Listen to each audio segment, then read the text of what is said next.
battle for Middle-earth is about to begin.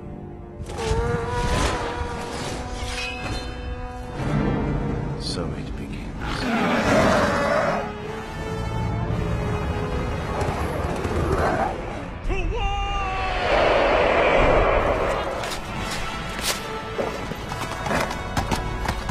Send these foul beasts into the abyss!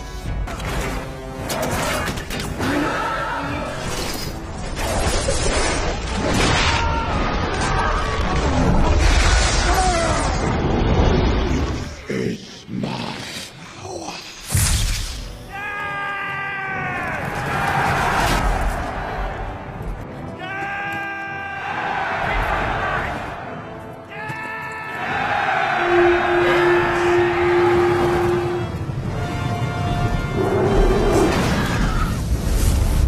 The great battle of our time. Welcome to the Zorbazor Battle Games in Middle-earth livestream. In this series, we cast our gaze back in time to the roots of our beloved Middle-earth strategy battle game to explore the fortnightly magazine serial Battle Games in Middle-earth. Each episode, we will delve into a single issue, poring over a treasure trove of retro gaming, following in-depth painting guides, terrain tutorials, and some crazy battle reports, all with a modern twist so you guys can enjoy them in your games at home.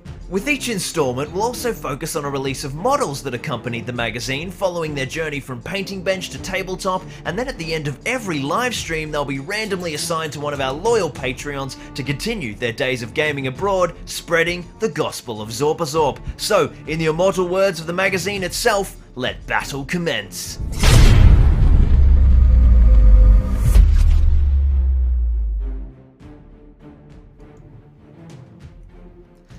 Good morning, Gondornem! Welcome to the Battle Games in Middle-earth live stream right here on Zorbazorb Streams. We are finally back in Battle Report territory, and we have got a ripper today. I'll just do a little roll away reveal. And back. We've got some awesome Minas Tirith. Why every time? I don't need to be wearing these once that is over. We're doing some awesome Gondor Minas Tirith battle reports today. It is going to be absolutely sick. Apologies for being a little bit late. I was furiously making a list of all of the insane Patreon names that we have got today. We've got heaps of our Patreon minis involved who have been awarded to our Patreons as a part of this live stream campaign. So we've got lots of little characters named after our Patreons in action today, as well as a whole lot of trolls, a whole lot of people, and some very special, exciting stuff. Some mail, some care packages that we are about to go through, which are going to be integral to today's battle report, and they're going to be pretty cool as well. We'll dive into those in a sec. I'll come and say good morning to everyone in the chat. So, we are going to be playing. Hello, everyone. Let me know where you're watching from. Are you going to be painting alongside? What are your plans for sitting back and enjoying the carnage? We are going to be playing. Now, it's a Minas Tirith battle report, and here's a little caveat. Here on the channel, on the live stream channel, we like to mix things up and go a bit wild, and we have a history of inventing our own crazy scenarios based on the Lord of the Rings video games. And when we did a poll a few streams ago on what battle reports you guys want to see next, one of the big suggestions was the Minas Tirith Courtyard. But back then, we didn't have a gate built, whereas now we do. So we're going to be playing basically the scenario from Lord of the Rings Return of the King from 2003, the video game, where you've got to get civilians off the board while the orcs and the trolls are like busting through the gate in the courtyard. We're going to use the second gate as our front gate because it's the only gate we have built, and we'll play that inside courtyard that I've kind of got there. Yeah, it'll work pretty well. I think it should be good fun. Yeah, Battle Canvas says, "Ouch, my nostalgia." Yeah. So I think in the video game, you had to like fight and last long enough that 200 villagers would escape. I think we might do 20, because that might take us 9 hours. So we're gonna have like D6 villagers arrive on one side of the board every turn, and you've got to get 20 off the other board edge. It's gonna be heaps of fun. We've got all our Gondor Patreon heroes, all our Orc Patreon heroes. We've got our Lords of Gondor that we painted up last week. They are going to be little characters. They're going to represent Gondorian noblemen, so they can stick around and fight because they've got, you know, a profile and a stat line, but they are also allowed to run off the board edge to score, and they'll sort of come through every now and then, which will be fun. We'll make them worth like double points or something, or maybe like you have to get 20 villagers and some of the noblemen. They're going to be pretty cool. Yeah, Jimmy Palmer's in the chat. He says, woo, I suggested the video game missions tie-in. That's what the Patreon is all about. Watching ideas and suggestions come to life on the other side of the world. Couldn't agree more. Yeah, this is like, yeah, this is going to be fun. I'm so excited. Will Gandalf be able to use throwing spears to one-shot trolls? Oh my god, I forgot about the spears. Hey, here's a little side note. So, we'll circle back to that. On the spears, though, I used to, so today is, what is it? It's morning for me, it's nighttime for most of you guys. So this is like our little live stream, which blah, blah, blah, blah, but in 12 hours time on the main channel, the first real Zorb Battle Report is going live for Lord of the Rings in, I think, over a year. Because of COVID, we haven't filmed like any, and Ryan and I filmed 2 battle reports last week, and I smashed one out. So tonight, my time, which will be morning for a lot of you international viewers, Monday morning, we've got oh my god, it's so good. It's such a good bat rep. And that's using the full Gondor board. We're just using the back of the gate in this one, so it's a little tease. Don't want to give it all away on the stream, but it is a good video. So make sure you guys are ready, amped for that to come out in... It's coming out in 12 hours as of this live stream, because I think I'll launch it at 8 PM, and it's 8 AM right now. So that is going to be... oh, it's going to be good. It's going to be good. Hey, that one video says, nice, looking forward to that. We'll be watching with my coffee in the morning. Yeah, speaking of coffee, I have, like, discovered coffee in the last fortnight. I never used to drink it because caffeine used to make me, like, die. And my internal health has improved. And I have recently, like, I was like, oh, my cousin came up, like, hey ML, if you're watching, he came up over Christmas, and he like, the coffees he ordered, they're just ridiculous. He orders this, you know, massive thing that's like this big with like 4 shots of coffee and like caramel and like ice cream on it. It's ridiculous. Anyway, so I was like, I'll try a mocha, I'll be more moderate. Next minute, every day, I'm going to Travis. And then I discovered that you can make coffee at home. You don't have to buy it from shop. So now I have coffee in the cupboard. It's a whole thing. It's really good. Yeah, I know. Next time I'm at yours, Mark, Emma has to show off her barista skills. Right. How do we get onto coffee? The spears, right. So we've got, in the Lord of the Rings video games, like, there were those, like, Gandalf was able to, like, pick up throwing spears and just one-shot trolls with them. I should have got some of the little spear barrels from, the Battle of the Dead, board. I don't know. I'll see if there might be some lying around in the bits box. We'll come back to that. So, I am doing drugs now. Caffeine it is. So, I should say hello to everyone in the chat, and then we have 2 very special packages to open.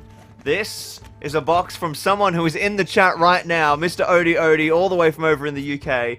And for those of you who don't know Odie, he is like... there are 2 gods of conversions in my life, and there's Mr. Ryan Trays, who's amazing Gondor minis you'll see tonight, and then there's Mr. Odie, who's it's like God of Rohan and God of Gondor, right? Like, I mean, Ryan's got amazing converted Gondor too, and I'm sure Odie also has good convert, other way around, but there is sublime conversions across the board with those 2, and he did a whole series on Rohan peasants and like Rohan villagers, and he sent it. Have I got the letter handy so I can read it? Yes, I do.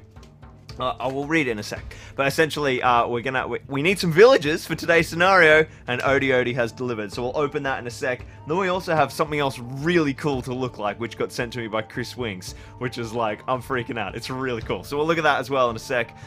Did the broadsword building come? Asks Momos the Green. Yes, it arrived. And it got built into the board beautifully. It looks amazing. Like, I built a full staircase in amongst it. There's the anvil. The broadsword blacksmith gets a huge focus in tonight's battle report. There's like the orcs fight all the way through it. There's even a little blacksmith model called Griswold who's like defending his anvil. It's sick. It's so good, it's so good. Oh, that's a good idea. James Palmer says maybe throwing spears should have the Morgul Blade special rule. So it's like if you do a wound with them, it auto-saps wounds, but you can still pass fate against them or something. What has it got to... What has it got in its filthy little packages? Says Wolf Trem. Morning from Flinders Island, says Glenn. Lovely work. Johnny says hello from the UK. Looking forward to the stream. Working on his Dale board. Very nice indeed. Oti must have read your mind. Or I saw your package and designed the whole scenario around the package. That's what actually happened. It arrived on Friday, I think, and I was like, well, I know what I'm doing on Monday now. Paints on a 4-up says, hey, Battle Camper, fancy meeting you here. Yes, good old Battle Camper getting in on this Zorb stream action. Make sure you guys go and check out the Battle Camper channel if you haven't already. It is probably my favorite Middle-earth content on YouTube. I love it. Tab 100 says, good morning day to all of you and a good night to myself. I hope you have a great time. But he's off to bed. Yes, it is a bit late for some parts of the world, but that's okay. That's okay. Huh. What are the odds? It's good. That's a good pun. Good pun, Alex. Belgium. Thiocyanate says, kettle's just boiled. I am ready. Alex says, that's the nicest thing someone's ever said about me. Yeah, I'm pretty good like that. Oh dear. Someone needs to clip him saying I am doing drugs now for entirely without context. Speaking of being clipped, I don't know if you guys have seen Eric's video from the Fellowship of the Zorb collaboration, but he must have been like, anytime I did anything stupid, just like putting a little timestamp down so we could use it in the collab. There was a few good clips of me being an idiot in there. It was good. It was good. Alright, Renga's watching from the Netherlands. Oh, he finally be able to follow along since he has the week off. Brilliant. Let's start diving into these boxes. We'll save Otis for last. How am I going to do this? Should I swing the camera around? I think I will swing the camera around. So, it's going to be all professional. Let me just get the vision switcher to switch the angle. Alright, vision switcher. Press a fancy button.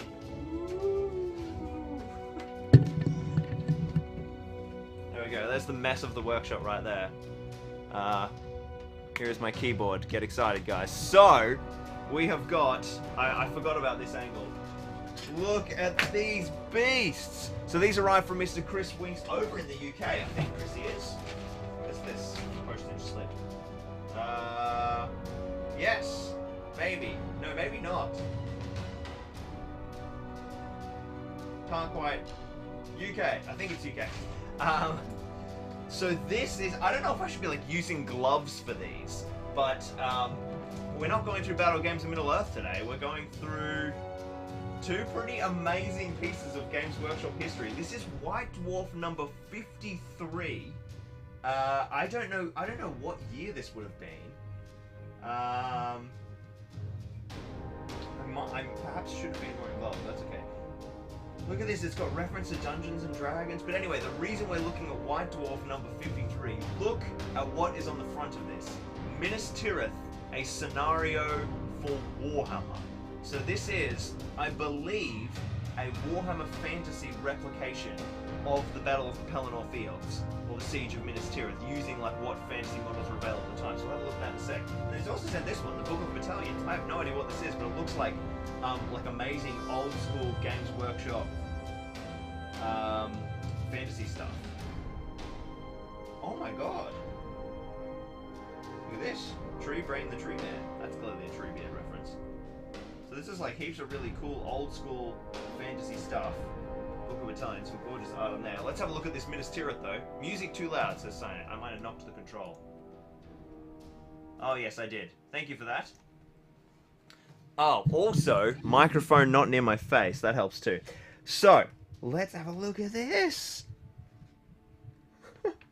This is a whole other thing. Games people play. Oh, here we go. White Dwarf.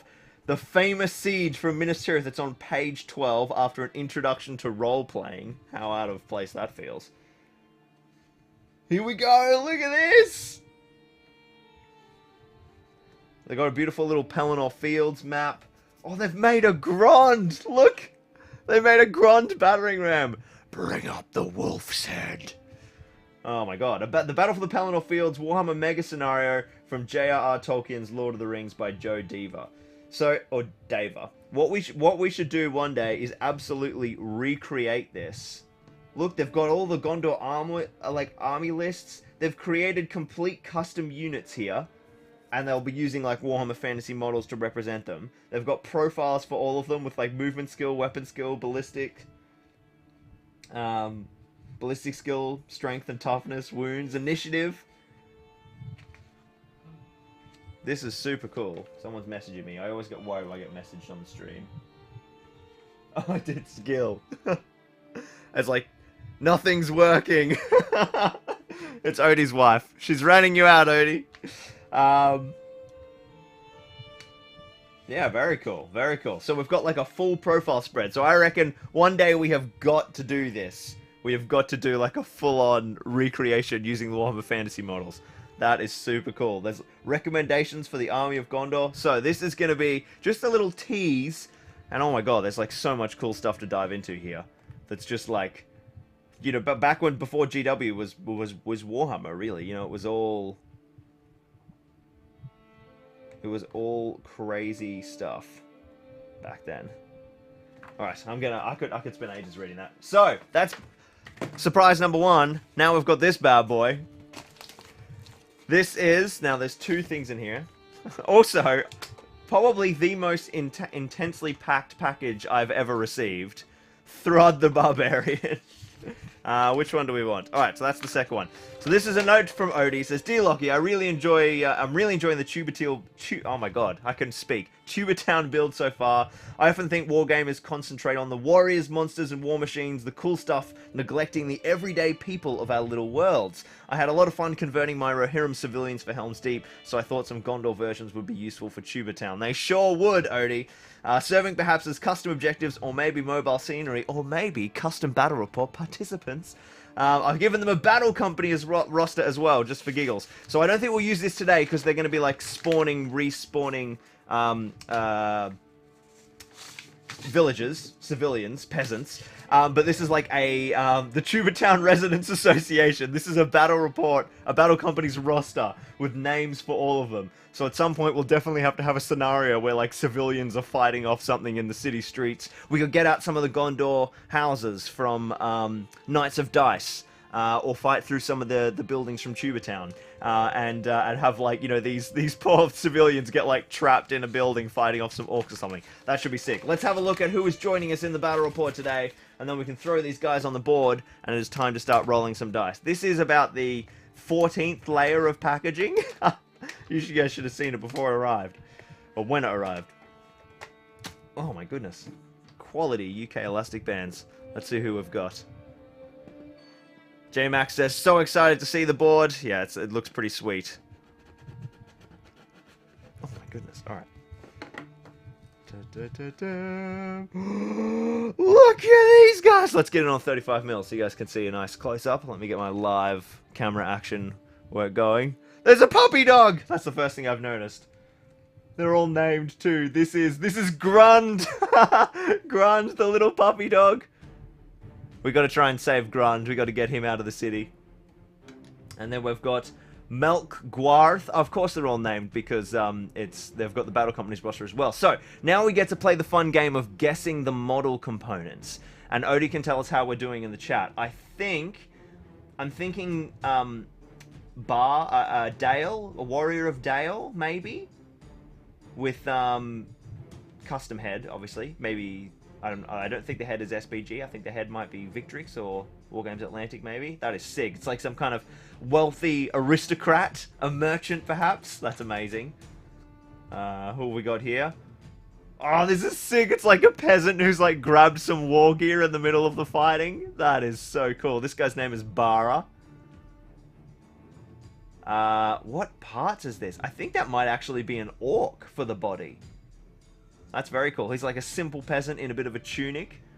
That guy looks epic. Or maybe he's grabbed like family heirlooms from above the mantelpiece because it's like a second age shield. What have we got here? Oh, yep. This guy's name is Karin here. We need some elderly. This guy only moves 5 inches. He's got his walking staff. What is he made from?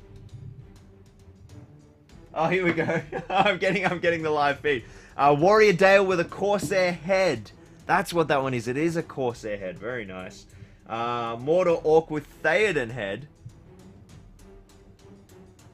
Which one has the Theoden head? I can't believe I don't recognize it. Oh my god, it is Theoden too on this one. We've got... I don't know what models this one is. Anyone in the chat make a suggestion before we find out? Man, I'm going to have to do some Orc body swaps now. Yeah, that is cool. That is cool. Alright, let's have a look at the next one.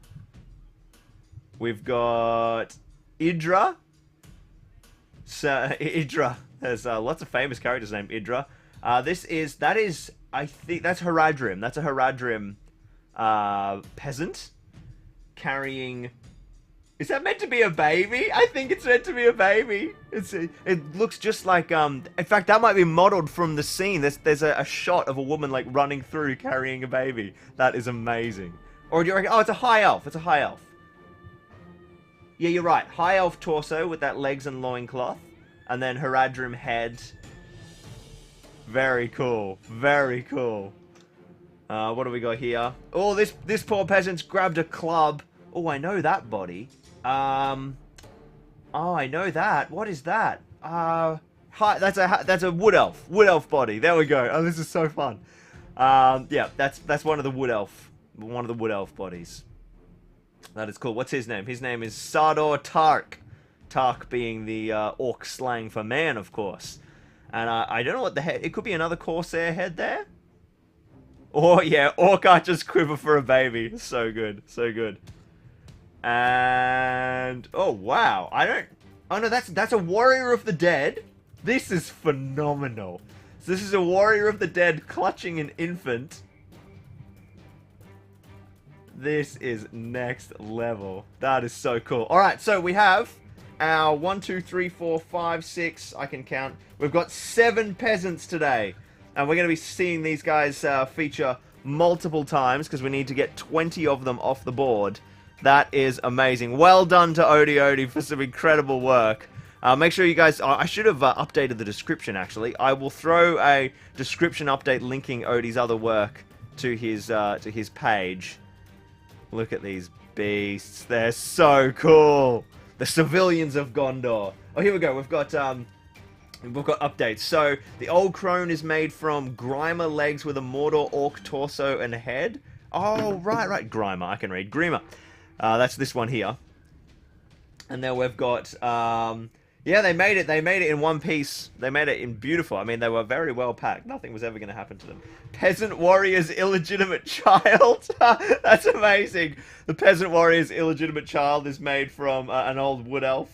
We've got, yeah, Mordor orc with the Theoden head. Second age elf, a baby. Yeah, so good. So good. Amazing work. Alright, let's get these on the board. And let's get filming. I'm going to quickly swing back to our holding footage for a second so that I can move the camera around to show you guys the ridiculous board setup behind me. I'll be back in just a second. And a huge thank you to Odie for our peasants for today's battle report.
Radio.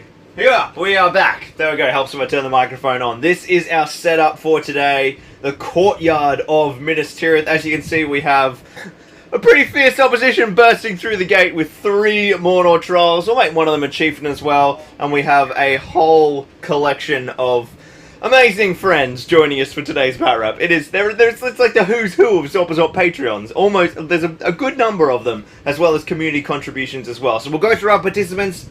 We're going to have our little dude start over here. Let me just bring up my chat. Alright. We've got our civvies who are going to start over here with our Lords of Gondor. We've got our big Gondorians through the center. And then, of course, our trolls and our friends. We've got so many people who have contributed models today. Obviously, we've got our Mordor Orcs. They've come from Joel Rombouts, and in his honor, we're going to be having this beautiful little orc. What's this thing called? A troll. This massive troll is going to be our named troll. We'll make him our chieftain. We've got a whole bunch of Gondorians from Guerrilla Painting Services is Gel's little handle, and his kind of commission painting stuff. So his links are all down in the description, as are Chris from Swords and Brushes, who's done some amazing work on these Gondorians. We've got our beautiful Gandalf the White by Dirk Siepenkotter. I don't know if Dirk's watching today. He'll be watching this back live anyway. We've got obviously our amazing civvies from Odie Odie. I think that's all the community contributions here. And then we have... look, I had to print out all the names of our Patreon. So, our 3 Gondorian Lords. Now, all of these Patreon minis are going to have proper stat lines. So, they're going to be like 111s, and we'll track their progress. We're going to have... I've decided this little civvy here who's picked up the Spear and Shield. This is going to be Oti Oti. I know it's Bara, but for today it's going to be Oti Oti. He's going to stay and fight to defend the civilians. So, he's got 111. Then our 3 Lords of Gondor. Just realised my fan is still blaring because it's hot in here. I put it on between changes. We've got House Green, House Red. There we go. So our Gondorian nobleman in the red gown is Nick Evans, Lord Nick of House Red. Our Gondorian in the green is David, Lord David of House Green. Which is Ndulbulgur. I worked out your first name, Davey. And then we've got Lord Gel of House Rombouts. He's also got himself a Gondorian for donating these too. So we've got the 3 noblemen there. Then we've also got our 2 Osgiliath veterans. We've got Georgiamir, the veteran with the bow, and Tylermere for Tyler Helcom, and George Harold is our spearman in here too. We also have Maddie Dishnak, our evil orc up the back. Oh, there's my phone, thank you. So there are a lot of people playing today. So every turn, D6 of these lads are going to be sprinting on. Let me just get this stream chat up so I can see you guys. So every turn we're going to have the D6 of these guys run on, and every couple of turns it's going to be a lord. What I want, Zorpazorp streams. What's my channel called? I have to watch it as a viewer. We're going back to the old technique today, because we're over in battle report mode. We're going to have a free round of shooting at the trolls, just like they did in the movies before it kicks off. There we go. Got my live stream chat. So I think it's going to be pretty sweet. Let's bust out our dice. I'll throw the dice box up here for the time being, so you guys can see, and then we'll go in wider. We're going to need some big, sexy Zorpazorp red dice for Mordor, and some big, sexy Zorpazorp blue dice. Oh, I should have got the Gondor dice out. Alright, so let's start off with our free range of shooting before it all goes in. Here we go. Let's pop the phone right here. Behind, in the gatehouse so I can see you guys. Larissa has delivered me a smoothie. We've got the models ready. We've got the dice ready. We're ready to rock and roll. Remember, guys, if you have ideas or directions, tactics, let me know in the chat. You guys can suggest advice. Let me know who's on Team Gondor, who's on Team Mordor, and let's dish some pain. So, we've got 1, 2, 3, 4, 5, 6, 7, 8, 9, 10, 11, 12, 13, 14 Gondorian bowmen in play today, and they all get a free round of shooting straight into the trolls. That's 8, that's 12, I need 2 more. Hitting on 4s, nobody's moved.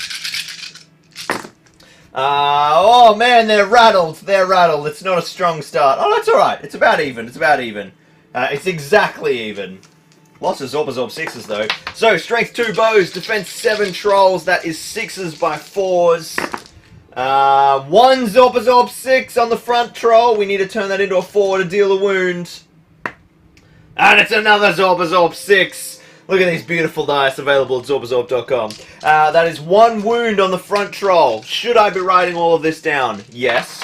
Am I going to rely on you guys to remember it for me? Now, let's talk about Gandalf. Before we dive in, that is an absolutely crucial suggestion. So Gandalf, when the last time we played this scenario, we gave him that special rule to represent his, not his dark deliverance ability, but his big buzz, his big crazy ability where he gets to like yeet his way through enemy forces.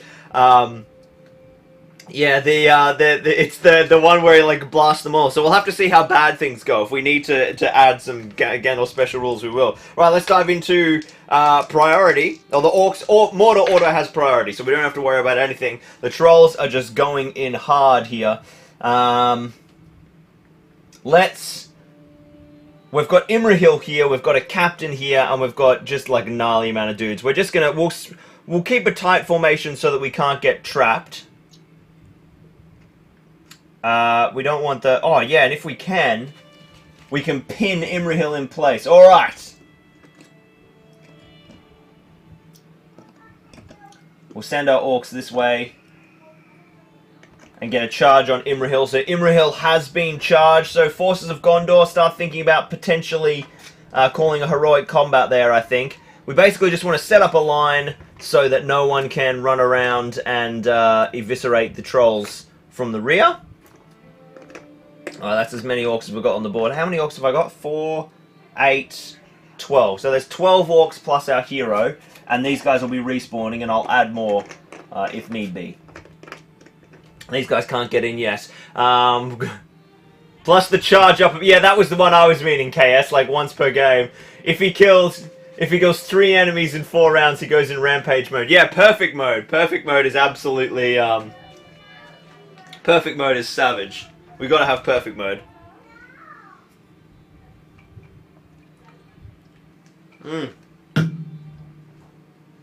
In before Imrahil one-shots the troll. He probably will.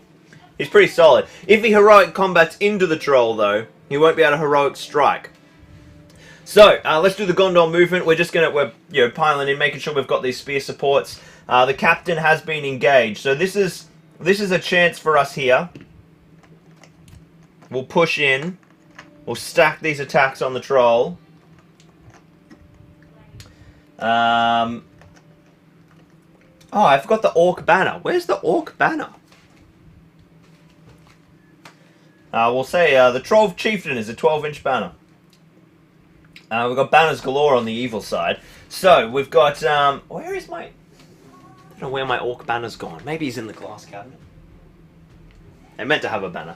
We'll get... we're not going to get any traps, obviously, but we'll just set up sort of counter charges. I mean, this troll is probably going to get one-shotted by Imrahil. The big decision, guys, is what we do with Gandalf. I'm going to pull back this this Gondorian banner here, just so that he isn't at risk of getting charged, and we'll set up a little flanker for him. And then I think it's time for Gandalf. Gandalf is going to throw... what does he need? We'll throw 2 will on an immobilize on this troll. And he's got a big 6, so that is cast, so that troll is immobilized for the turn. And then he's going to go in and charge. And then, how many civvies are coming on? A big 5! 5 civilians are making the dash. Down they come. We've got to get 20 of these guys off, remember. Alright, down they come. We'll send one of our Lords of Gondor. We'll send Odie. So who is our blue one? This is Jel Rombalts. They're making the dash. And we'll get our bowmen. They can just do a little half move. They're probably not going to be able to do a great deal of shooting anyway. To open up the chasm. So 5 civvies in play. No matter who wins, the victor will be... no, he doesn't have Rockfall, no. Plus, I suppose technically he could, like, blast magic down. Okay, so how much of Gandalf's will have I used? 1 from the store and 1 free one.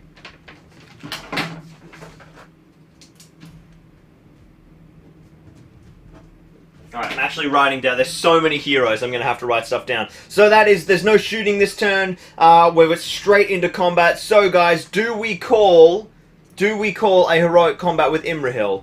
If we do, he will be able to get into the troll. He won't be able to trap the troll because the spearman will still tie him up. But he will be able to get in there. But if he heroic combats, he'll get in with lots of support, but he'll only be fight 6 because he won't be able to strike. So it's a bit of a risk, because we could be opening Imrahil up to be absolutely trounced, but we could also snipe one troll. And the other question, I think, is, we've got an immobilized troll, should we strike with Gandalf? I think we'll call a strike. Alright, we're calling a combat as well, says J Mac. I like it. Let's start with the combat then. Imrahil has 3 attacks, and the orcs, he's just fighting 2 normal orcs. They've got 2, and remember, we're all got our banners. That is... oh, only 5s for Imrahil. And the orcs have got 5s as well, so Imrahil wins on 5. Oh no, the orc banner! They all count as being in range of a banner. Doesn't get them up to the 6. So Imrahil wins the combat. He's strength 4. Defense 6 orc. He needs a single 5. Oh, he only gets 4s. And for some unbelievable reason, he isn't spear supported. I've got spear supports behind everyone else except him. So I will have to spend a second point of Imrahil's might to make the heroic combat go off. That's bizarre. He should have had a spear support. I think I saw the bannerman behind him and thought it was a spear. Oh, not a good start for the Prince of Gondor. I think we're committed. I think we're committed. We'll spend the second point of might. 2 points of might down. That's fierce. He kills our first orc casualty, and then Imrahil moves in combat with the troll. All right, let's start there. Let's start there. Imrahil, 3 dice. He only gets a 4 high against the troll, but he's got lots of friends. Lots and lots of friends. He's got 1, 2, 3, 4, 5, 6 warriors of Gondor. We'll just use red dice. Ah, there's a couple extras. Oh my goodness, what have we done? Look at this, guys. Look at this. 4 high. 4 high on 9 dice. It's okay, they've got their banner reroll. Of course, they've got one from Imrahil too. We're going to reroll one of Imrahil's dice, which is key in case it goes to another 5. And it's a 1. They are 4 high. The troll has 3 attacks. And he gets a 6. He gets a 6, which is legitimately out of Imrahil's range. So this could have been the worst start for Mordor ever. So the troll has options now. Now remember, guys, these trolls have brutal power attacks. So they can choose to rend, which is striking against courage, instead of... no, striking against strength instead of defense. They can choose to hurl, which is picking people up and throwing them. They can choose to barge, which is forcing everyone back and getting to charge and fight again. I think there's not many opportunities you win a combat against Imrahil with such wounding power. We are going to rend him. That will mean that he's not trapped, and you can't rend against double strikes anyway. So it's just going to be 3 attacks, but strength 7 rending against his strength of 4 is going to be 3s to wound. And the troll rolls 3 6s to put 3 wounds on Prince Imrahil. Imrahil will have to roll all of his fate, and he needs 4 pluses to stay alive right now. And he gets... oh, there you go. Imrahil comes in with some high dice finally, saves all of his fate. So Imrahil loses 2 points of might and all of his fate in the first combat of the turn. Wow! Wow, wow, wow, wow. Not the start that Good was looking for. Let's pivot to the other troll. The other troll is fight. We've got Captain Chris now. Captain Chris is bringing the pain. He's on the 2 red dice, and he's supported by 5 Gondorians. That's enough dice, yeah. And he gets a 4, but his men get 6s. And then the other troll, this is our troll chieftain here at, like, fight ridiculous. Fight 8, and he only gets 5s. So he'd have to spend a point of might to win, which I think he will.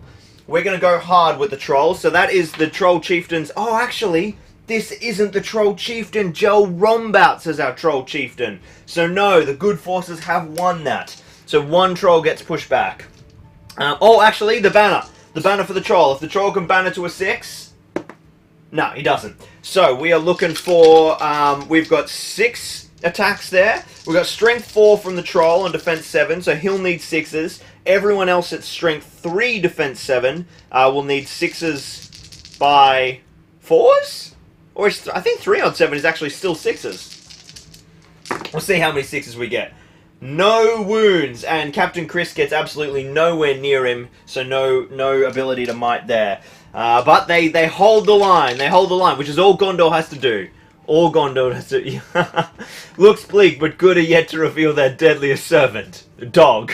Yeah, and Dog clearly has a movement of 8 as well, just like Farmer Maggot's hounds.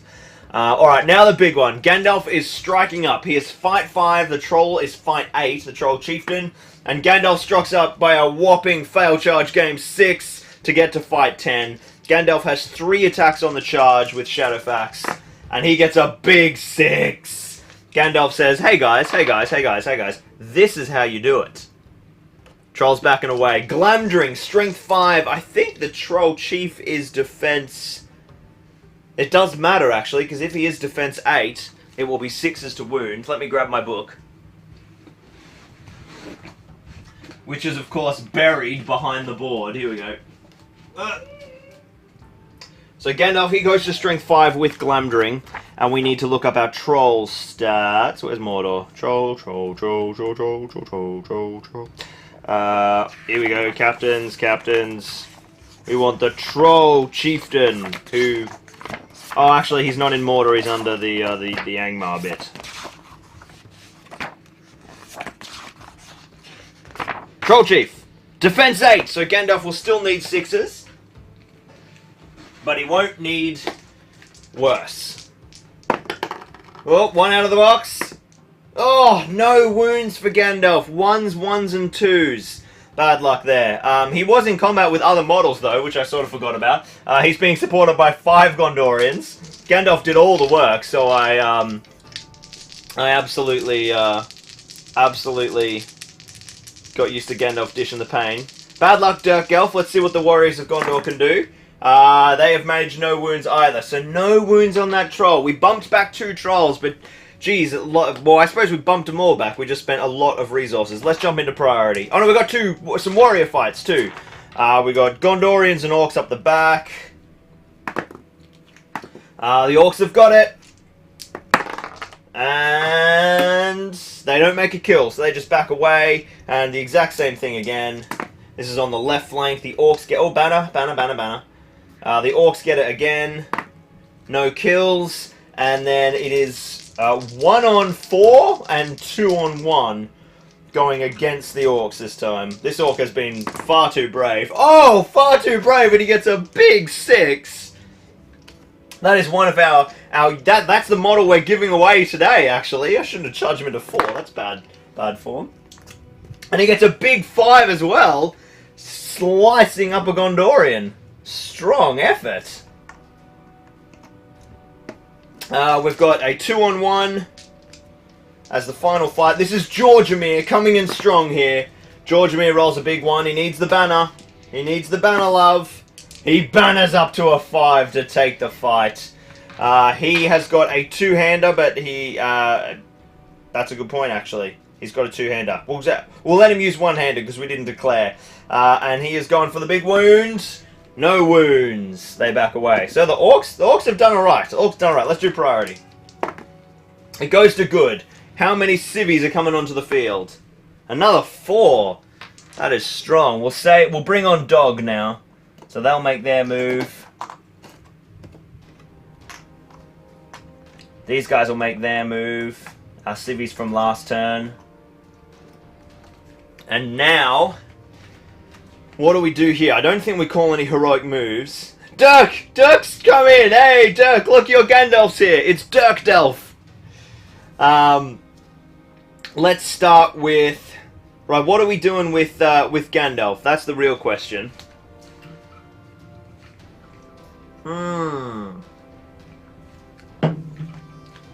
Let's go for... God, that smoothie's amazing. I think we swarm forwards.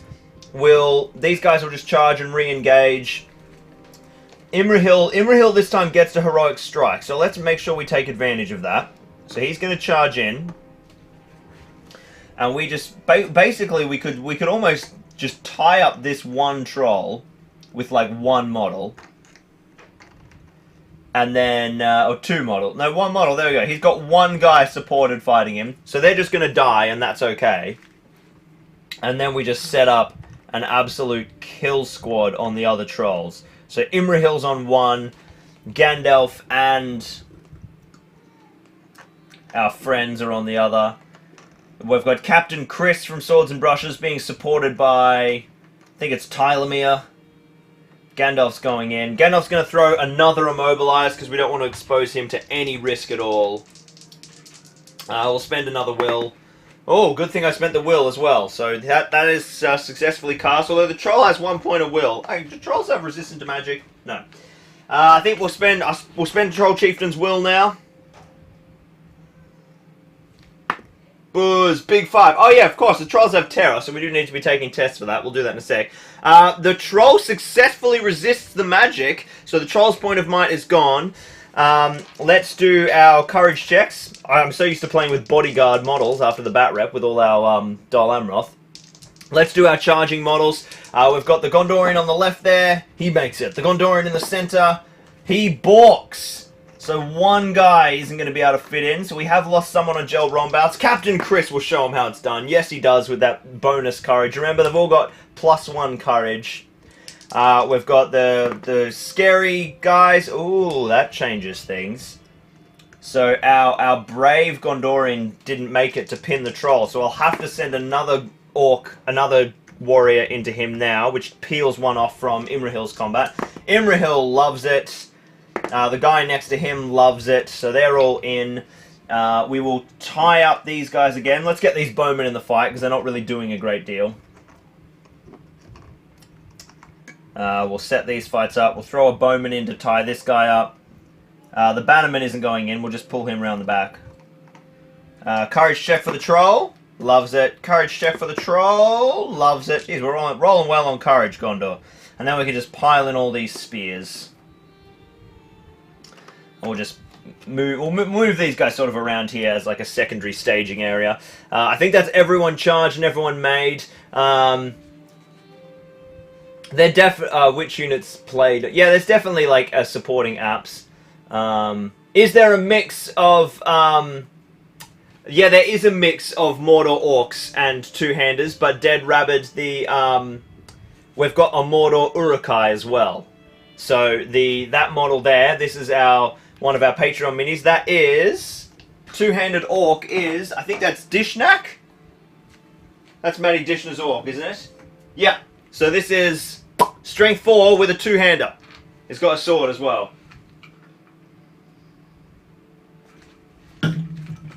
Okay, so the magic didn't work. We're into the combat phase. I think that we are going to have to call... We've got to call another strike with Gandalf. So that's his second might point down. He's got one left. And I think Imrahil calls a strike as well. Imrahil's got to call a strike too. So Imrahil is now out of might. But we're not calling any combats. I mean, at the end of the day, the trolls have churned up our resources quite effectively. Let's save those two heroes for the end then, as they're not combats, and we'll dive on in.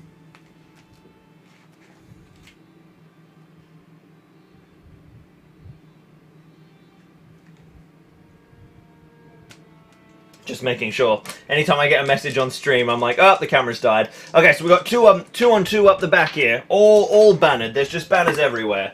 It goes to evil on 6s, so nothing can change that. They don't make any kills, though. Same again as we move closer to Gandalf. It's a tied fight. There's the same fight value. Goes to evil on the 1. And no wounds. No one's doing much wounding. Make sure you guys can see that dice box. Not super well. We'll move the fountain for now while we're rolling. That's a bit better. I could even come down like that a little bit more. Let's go. Alright, we'll move to Gandalf in a sec. We'll do the 3 troll fights at the end. Let's do... Oh, actually, you know what hasn't happened? The orcs haven't countercharged. Whoops. That's pretty much all I can get in, except an extra spear or 2. Alright, we've got 1-on-2 against the Orc up the back here. Citadel Guard has pushed in on this fight. Oh, double sixes for both. Citadel Guard wins it on the fight value, and he's actually trapped now. So he'll take double strikes. 5 defense 6, that's not enough. No, not enough, only 5s. We've got Dishnak supported by a Spearman. And he's fighting the 1. He'll two-hand this time, he's on the blue. Oh, nice. Double sixes for the Orcs. And the Gondorian gets a 5. So Dishnak is wounding with strength 4 on defense 5. And he's two-handing, so he's looking for 5s to wound, which goes down to 4s. And then the Spearman is looking for 5s. Oh, Dishnak crunches him. First kill for Matty Dishnak. Beautiful Mordor Uruk. We've got a 1-on-2? 2-on-2. With our new blood who's being given away. He's still in the fight, but he hasn't wounded this time, and he has backed away. No kills for him. I think he got a kill last time, didn't he? Yeah. We've got a 1-on-2 here. Moving into the troll fights in a sec. And even after banners, it goes to Gondor. And, oh no, it goes to Mordor, sorry. Mordor with a 2 dice. Another Gondorian bowman falls. Oh, I'm losing my dice off the edge of the table. There it is.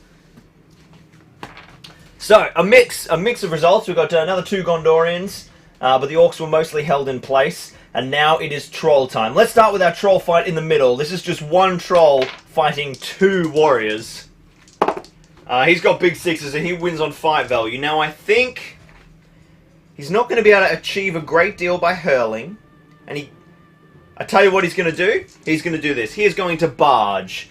So this guy backs away D3 inches. That model makes way. And then he is going to charge Captain Chris. And now we'll fight that fight straight away. It is Captain Chris all alone, only supported by Tylemere. And he is fighting... Citadel Guard was in the supporting position. Dead Rabbit. He wasn't being struck directly. So let's go... Yeah, that's what the fight will do next. Let's see what Captain Chris can muster with Tylemere rather, coming in spear support. Oh, they haven't started well. Let's do a battle reroll of one of Captain Chris's. That's better. He's got the 6. And now we need a 6 from the troll to win the fight on fight value. And he chokes, but he's got his banner. No, only 3 high. Captain Chris is lucky there. He's got another chance to wound this troll, though, actually. Oh, what? Look at this. 2 wounds from Captain Chris with strength 4 and D7 needing 6s. And an extra wound if we convert this 4. A 3rd wound. And this troll has already been wounded. 1 troll is down. Out of nowhere. Captain Chris from Swords and Brushes absolutely annihilates. Wow, wow, wow. That was unexpected. And that is pivotal. That is absolutely pivotal. Let's dive into the next fight then. Let's do Imrahil. Imrahil is striking up. He manages a 2, which takes him to fight 8, which is just enough to beat fight 7 of the basic troll. He has got 3 attacks. He's not getting the 6. Let's see what support he has with him. He's got another 6 warriors.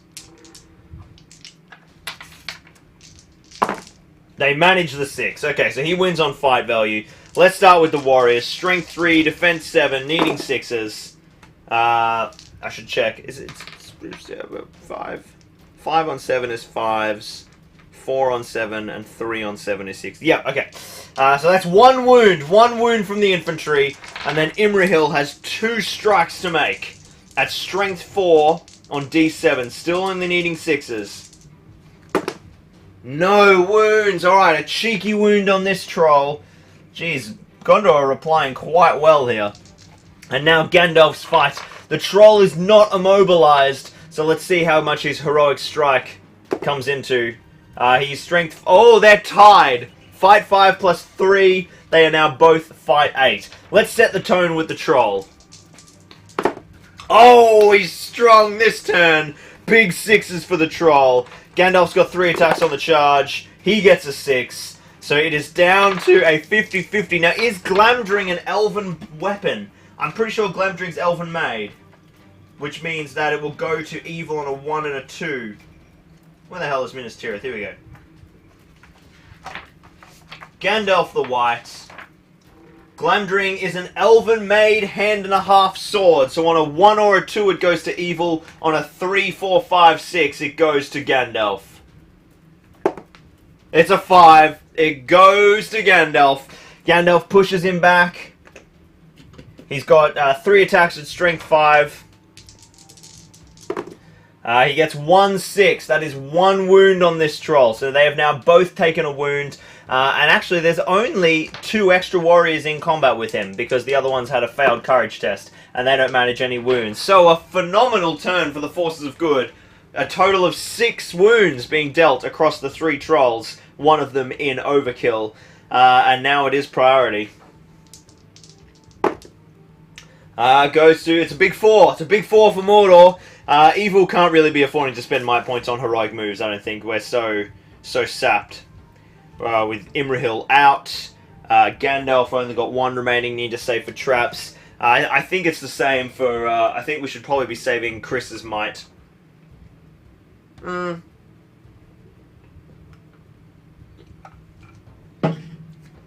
We could spend one of our little mini heroes, maybe. Let's spend Tylomir's might point. So he'll call a heroic move. We'll spend 1 point of might with the Troll Chieftain. Let's see who gets it. Goes to Good. So Good have got priority again. Allowing them... I guess that's really important for the magic. Let's get these courage tests in. Over here. Fail. Bowman. Pass. In they go. Imrahil. Pass. One would hope. Just going to rotate you a little, troll.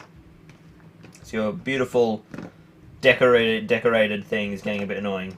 Throw a spearman on Imrahil. For some reason didn't have one again last turn. That's it, that's all we're getting there. Oh, I see, that spearman's meant to be on him. The swordsman next to Imrahil, big 6s. And now what we get to do is bravely run Captain Chris. Oh no, it's everyone within 6, yeah, that's fine. Captain Chris is going to leg it. Oh, we need to negate control zone first. Gandalf. Spell. 2 dice. Only casts on a 3, but the Troll Chieftain has no more will. Oh, no. Troll Chieftain. He's got the... He's 3/2/2 in this scenario. He's like the Blackgate Legendary Legion troll, so he does have another point of will. I didn't say that at the start. He fails to resist though. Troll Chief gets charged by Gandalf, which negates his control zone, which means Chris can charge through and charge into this troll at the back, trapping him. We're gonna do... Oh, he'll need to take courage checks still. He loves it. The same thing with the Gondorian swordsman. He fails, actually, so that swordsman loves it. He's going to hit and wrap all the way around. Can't enter that control zone, though, because it's an engaged model, an unengaged model. Alright, that's working well. Georgimir can't move because he called it. We've got courage check for him, courage check for him. Yep, they're all going in. That's a spearman, so he didn't need to take a check anyway. That's the only... He failed and he failed, so that's the only people we're actually going to be able to get in on the trolls, just because of the complexity of the failing charges. Yeah, that's it. That's all we can get there. We can't run any extra spearmen in for them. It's fine. It's all fine. Everyone else will just charge in against the orcs, and then we're pretty much pinned. Yeah, fallen troll bodies should be difficult terrain. Yeah, you would think so. We need a dead troll to drop down. Hey, Tristan!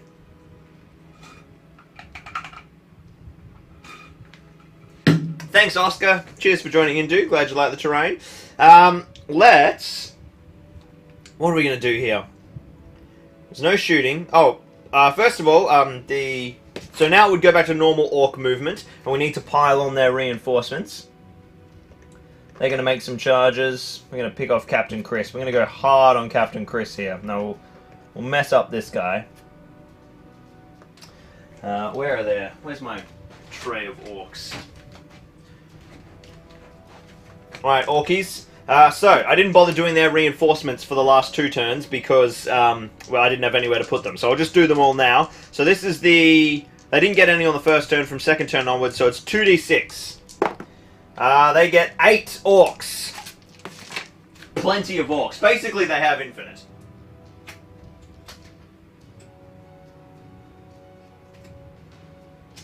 So many orcs are coming in. So we'll get we'll make charges on Captain Chris. He's pretty much sacrificed himself here after killing 1 troll to try and give himself a chance to tie up, get the trap on that other troll. It's a valiant move, but it's probably going to see his demise. And then we'll just leave a few more orcs in there. We just have as many orcs as we need. Alright, now it's Good's normal move. Oh, of course, because of the heroic move, these noblemen will actually have to just stay. They won't be able to run this turn, but I think that's okay. They're not at risk at the moment. And these noblemen will make a run and catch up here. We can bring on D6 nobleman, which doesn't matter because we only have 1 in the store, so he comes on as well. So we've got all our civilians in play at the moment. We need to score them before more can come from the board edge. Hey! It's David! Indulger! Your nobleman is here. He is... Which one is it? House Green. Here's you! You're down here, Davey. You just came up, you're escorting the rear of the fleeing civilians. Alright, let's dive into combat. The troll is immobilized again here. So I think we're not going to spend Gandalf's might point. We'll save it, because it's not a life-threatening situation. And we'll keep that strike for when I'm fighting an unimmobilized troll. We'll go for... Let's set the tone with Gandalf then. He's on 6s, so the troll needs 6s to tie that off. Banner? Nah. Good spend of might. We didn't need to strike there. This troll is now trapped, of course. So he's taking 6 strikes from Glamdring. Oh, Gandalf only manages a single wound. And not enough might points to make a third. So he takes 1 wound and then just the 2 soldiers of Gondor. Oh, they've managed 1 6. They need a 5. Might have been a 4. Gets a 1 anyway. So this troll is on 1 wound left, our troll chieftain, plus he's got fate. I guess he'll throw his 2 fate points on those 2 wounds so we know for sure. And then I'll spend a might as well. So the troll is on full wounds with 1 fate, 1 might and no fate left. Our troll chieftain, Jel Rombouts here. Let's go to our other troll. We'll do the exciting stuff. No, we'll save it till the end. We got a couple of orcs, a couple of men of Gondor. The Gondorians get it for a change. And make a kill! Nice work, warriors of Gondor. Slowly closing down that doorway. I mean, that's the real advantage, is the, goes to orcs this next fight, is if they keep making kills, although the orcs made a kill there, they can just keep, like, you know, tying up this choke point, right? Evil's real value is their numbers. They need to get, like, orcs across all of this fight. Right now they can't, because the orcs have massive bases, and the Gondorians are tying them up. Let's do... 2-on-1 over here against the orcs. Goes to the Citadel guard supporting a swordsman, and they get the kill as well. Oh, actually no. Strength 3, defense 6 with the Morannons. That's a 6. We've got 4-on-2. This is savage. With our beautiful... You know what? This orc here... Who is it? Oh, this is Matty Dishnak. Dishnak's going to spend his 1 point of might to call a heroic combat. We'll pretend we did it at the start of the turn. It's happening. So Dishnak is the yellow. They've got 6s and they've got fight 4, so they are through with the heroic combat. And Dishner is two-handing, of course. And he makes the kill as well. A vicious maneuver. So he gets to charge again with this fellow. But Dishnak is going to make a play for the banner. And the banner does not have anyone in base contact. Let's go straight into this next fight with our new orc who's going to be given away today. He's now just fighting 1 spearman after successfully helping to win that fight. He has not won this one though. And they'll need a 6 to wound him. He doesn't. He survives. Now we've got a 2-on-2 with the Citadel guard fighting 2 Morannon orcs. Citadel guard's in the supporting position.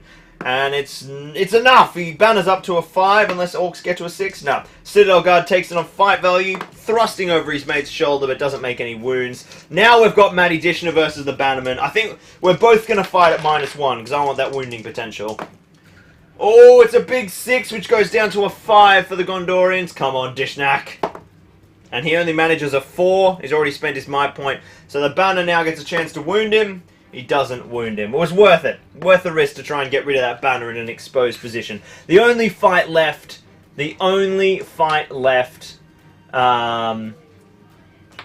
is the Troll. Let's start with the Troll. He has got a big 5. Now, Imrahil, heroic... Oh, Imrahil did an heroic strike because he's out of might. Wow. That's going to be a costly 5, potentially. Let's see what Imrahil can manage. Imrahil's got the 6 with friends. This Orc has a 1 in 6 shot of bannering up and potentially getting the jump on Imrahil here. Come on, Clubby. If anyone can banner up to a 6, Clubby, it's you. Oh, it's a 5 again. 2 5s, no might points on Clubby the Troll. Probably should have made these guys all chieftains. So, Imrahil going for the wound. This guy is trapped as well. Oh, actually... No, he's not now. He should have been trapped. Why is he not trapped? How did that happen? I think because I charged Chris before I did the courage check. So this troll has actually found himself not trapped. That was not how that was supposed to go. Alright, Imrahil only gets 3 strikes. He gets 1 wound. And then he's got 5 Men of Gondor friends. They manage 1 6 on a single 4. Strength 3, defense 7. No, that's it. That's the final wound. Clubby the Troll is slaughtered. Didn't need to be trapped. 2 trolls down and not a single good hero lost. Man, this is going fierce. This is going fierce for the Warriors of Gondor. Let's dive into priority. It goes to good again.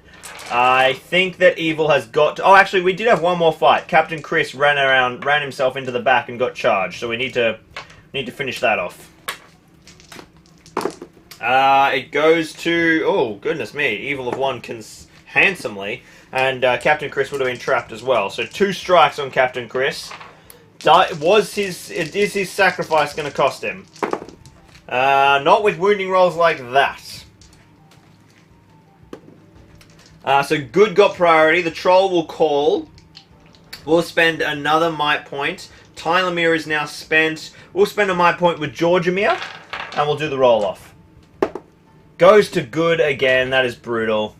The Troll is now out of might. Evil is now out of might. And good have won the heroic move.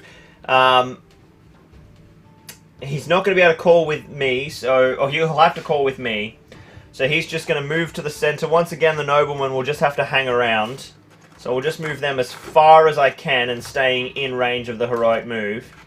So I'm sort of dragging the game out, which is risky, but it's allowing me to make like these power plays. Alright, let's do courage check for Gandalf.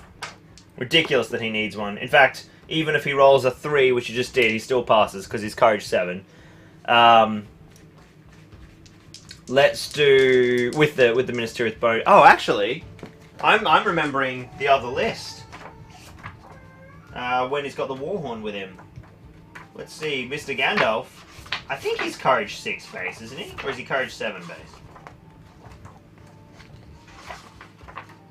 He is courage 7. So even on a 2 and a 1, he passes. So he gets in, he's going to throw another will, immobilize the Troll, gets a big immobilize off on a 6. The Troll's immobilized. He's got no more will points left. So he goes in for the charge. A Man of Gondor gets too scared to join him. Georgiamere. Tylemere, actually. Tylemere's brave. He runs in for the charge. Captain Chris. Actually fails. No, gets in. He's his captain. We'll throw some spear supports on those guys. Oh no, he was too scared, so he got scared and ran away. Spear supports, we'll just throw these guys in here and reform the line. Tying up the choke point here. Yeah, orcs are in big trouble, I think. Imrahil's sprinting forward.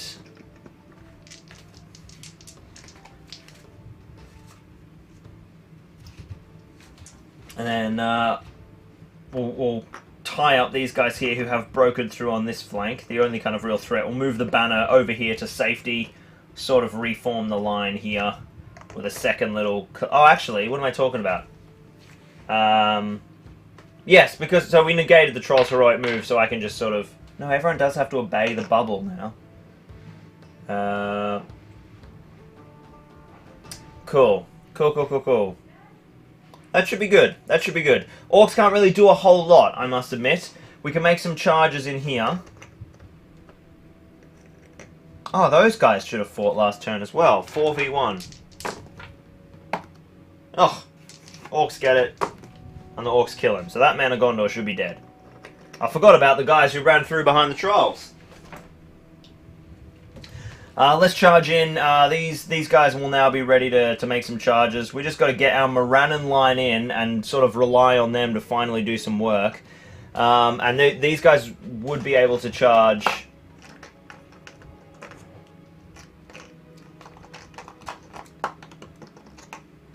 because we had priority and they weren't in the heroic move. We will throw in another spearman here to support this guy, and then we've got spears kind of everywhere. These guys will... Oops. Knocking over all the heavy metal models. We'll get a spearman in there. That's kind of the best we can do. Alright, let's start with... Imrahil's got no capacity to heroic combat. We'll start with Gandalf and the Troll. I think that's really the big one here. Gandalf's got 3 attacks on the charge. He manages big 5s. Big 5s. A strong start for Gandalf. He's got 1 might left, so he can up that if he needs to. But he hasn't struck because the Troll's immobilized. Troll gets 2s, 4s, and... Get in the box. 2s and 4s. Goes to Gandalf. The Troll is trapped. 3 strikes from the White Wizard. 1s and 2s. And a 6. Well, oh no, this Troll is now unwounded because he used his fate point. So he just takes a single wound. And there's, we've got Tylemere and 1 Spearman in combat with him. Everyone else got picked off. Oh, Tylemere gets a sneaky wound as well. Good work, Tylemere. So that is 2 wounds on that Troll. He's probably only got 1 round of combat left. This is a rough chop. We'll just back these guys away a little bit. We've got basically a whole bunch of orc fights. Let's see if the Gondorians can take a few casualties for the orcs. It's a tied fight value. Even oh no, banners send it to Gondor. They get a kill as well. Out comes the Spearman. Another 2 on 2. Oh, a tied fight value again. This time it goes to Gondor again. No wounds though. Stand our little friend back up there. Alright, Captain Chris. He's got a spear support. Oh, whoops. There's his dice there. They're on 5s. We need a big banner for the orcs. Doesn't happen. And another kill. This time the Spearman spears through. Jeez, these guys are doing well. Goes to the orcs this time. Moving down the line. Not managing to get a kill. We need to kill these Gondorians because they're finite. We need to leverage our strength. That's another tied fight on 6s. This time it goes to evil. We've got to get these kills. Come on.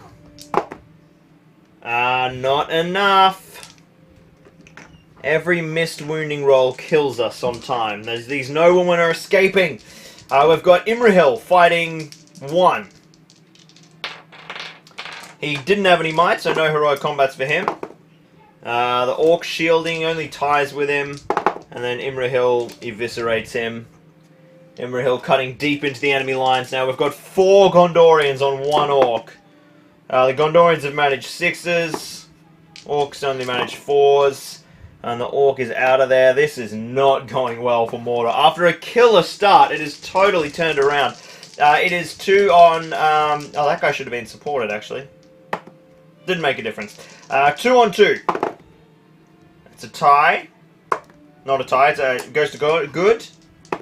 And they don't get a wound on our new unnamed beautiful orc that we painted up a few streams ago.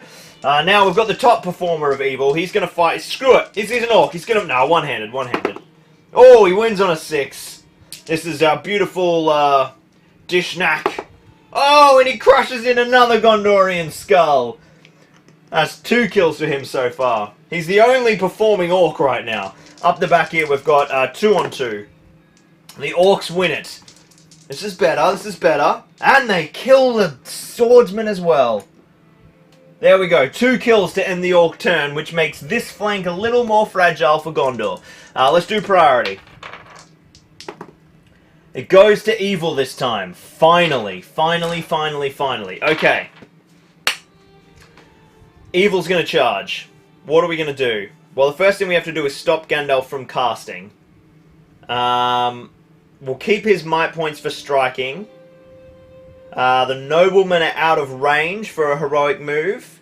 So yeah, there's literally... The only Gondor might points are the 3 noblemen. And then we've got a might point here for evil with Dishnak and 1 for Gandalf. But Gandalf will save his for striking, I think. So let's go... Let's just pile in with everyone. Dishnak's going to run around and tag the banner.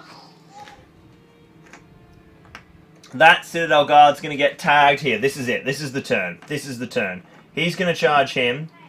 He's going to charge him and Imrahil. He's going to make a big run around for the spear. These guys are going to... Oh, look at this. We've got a gap. Ladies and gentlemen. On come the orcs. This is the opening of the floodgates. We're going to need to reset this flank. We've still got another 4 orcs to run on from last turn's reinforcements that I didn't have space to reach my arm in. So they will go and engage Imrahil.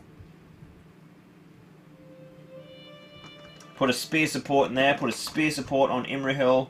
And I'll get another... Whoops, you can just... So that'll split that guy off and he'll end up charging those 2. That's fine. And then another one on Imrahil. No, I'll have to charge his control zone. Then how many orcs do we get this turn? Only D6 now. Oh, 6 orcs. That's a turn for the orcs to roll big.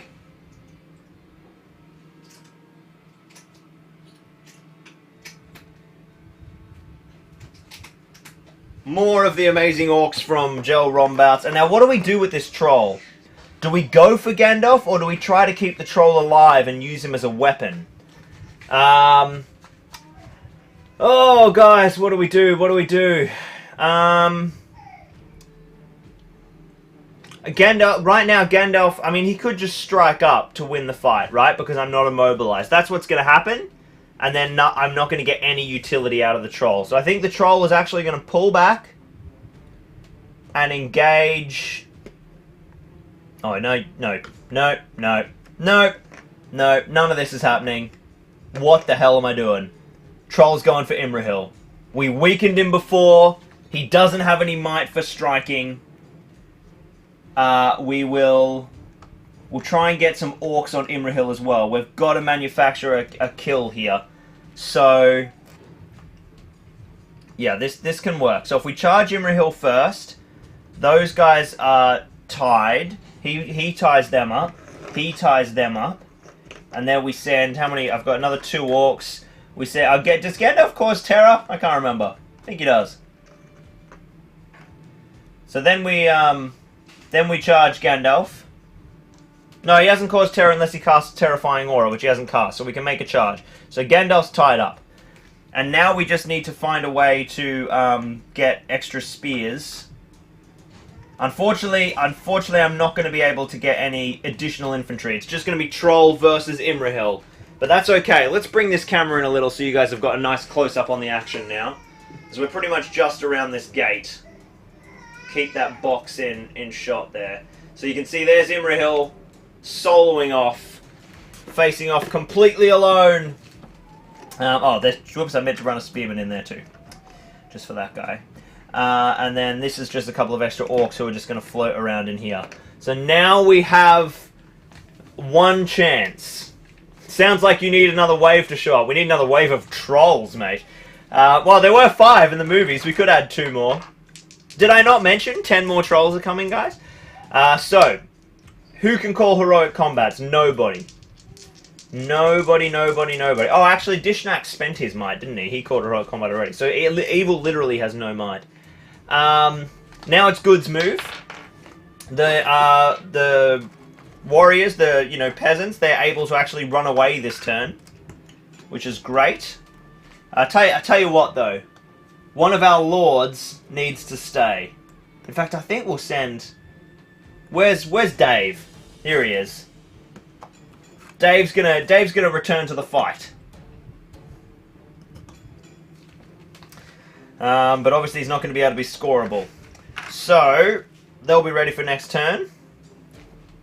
Let's no, sort of. We'll just bank the points. They'll run back on anyway, so they can feature later on.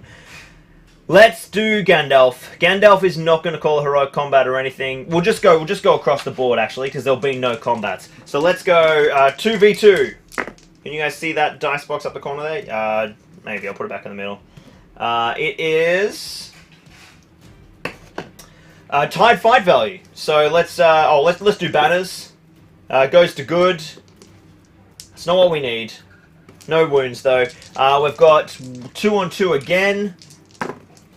Goes to good. Bannering for the orcs. Gondor is still claiming this flank strongly. No kills though because of that defense 6. This time it's Gandalf and he is fighting a whopping 2. But he's got support.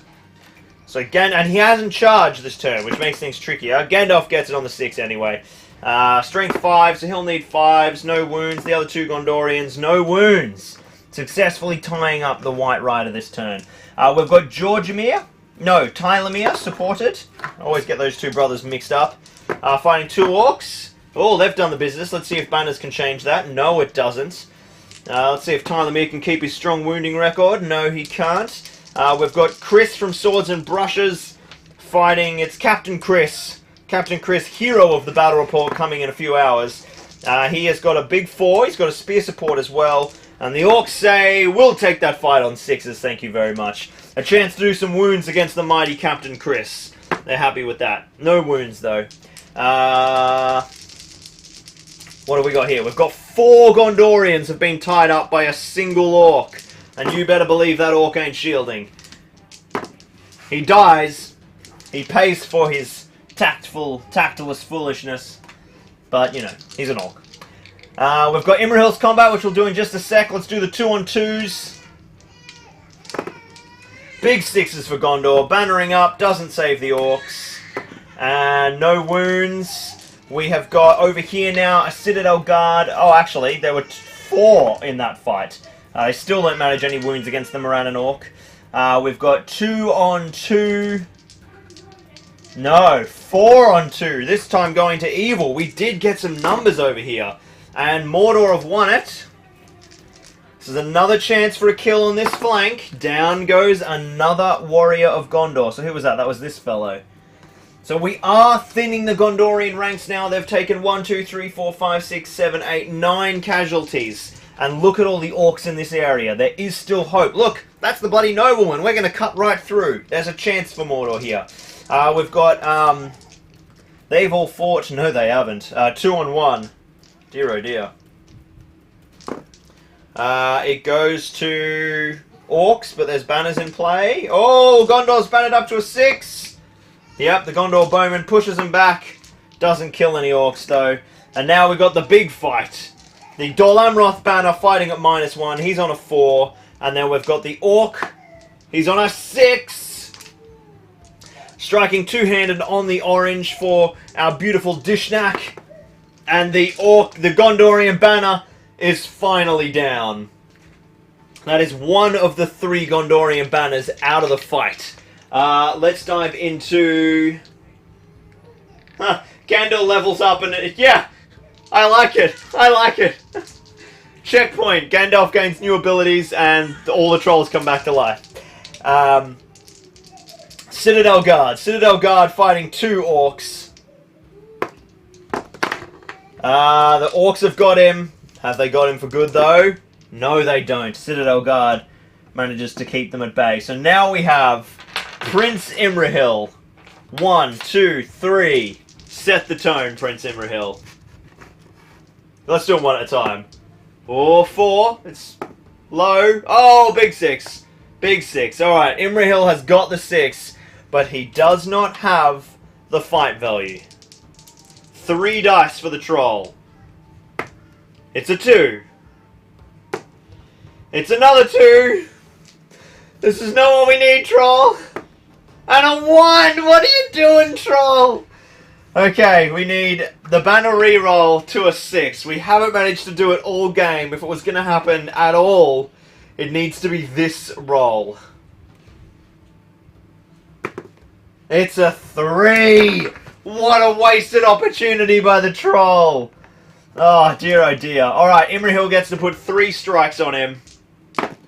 And manages to get a wound. He has 1 wound left. Oh, fierce. Fierce, fierce, fierce, fierce. Am I the only one who thought the blue-green from the base was supposed to be water for a fountain? Ah, that's hilarious. Is that why someone said I want to go swimming in the pool? No, this is just an unpainted section because a building eventually goes here. But it's not built yet. It's coming in the next building. 1 troll left on 1 wound. That was a missed opportunity for Mordor. Really could have killed Imrahil there. Let's see what would have happened if Imrahil won. If the troll won. Striking against Courage, against Thingo, we would have put 2 wounds on Imrahil, and Imrahil would have had 1 wound left. Alright, let's do priority. It goes to Gondor again. Oh, Gondor are winning priority like crazy. Okay, we have no might points left for evil, which means magic is in play. And Mordor are proper pushed back. So, Imrahil is going to charge the troll. He's going to take a courage check. He's going to pass. We've got all our noblemen are now going to run off the board.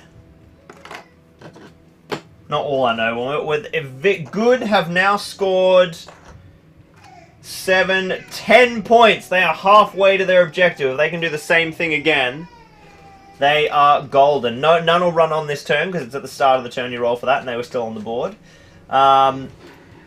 We are going to fall back with these orcs. I'll just try and... Yeah, I might just fall back these guys and try and establish like a new shield wall, forming a bit of a flank here. So these guys will all pull back like this. I'll pull this guy back to here. I'll pull this guy back to here. I'll move this guy in front. This guy will pull back to here. He'll become his spear support. He'll become his spear support. So we've kind of re-established this little shield wall here. And I'm going to do the same. I'm going to charge a guy in there. And that's effectively done the same thing there. So now, even though the orcs have broken through, they haven't got behind the Gondorian lines. We'll throw a banner there for good measure. And we'll do a full move with these archers to here and set up a little fire battery so that if I attempt to skirmish the flank, I can take some shots. Let's pin all the orcs here. Charging in, charging in. Gandalf goes in. Actually, courage check for the Gondorians here. Double 3, that's a fail for that warrior. The spearman behind him running around, he gets through. Actually, he'll go on Imrahil, and we'll send this guy in there. Captain Gel, he took a courage check, and his base doesn't fit, so that was a waste of time. He'll have to charge the orc. So I'm actually only getting Imrahil and like 1 orc in.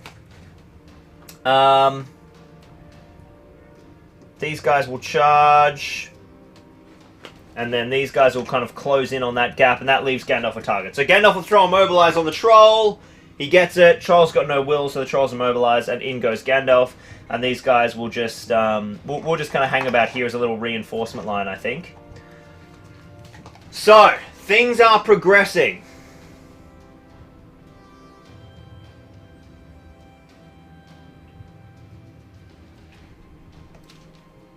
Yeah, that's a good idea, Mick. Mick Descartes says, I could build like little plates that drop in case I want to play it with an open area. That's a really cool suggestion.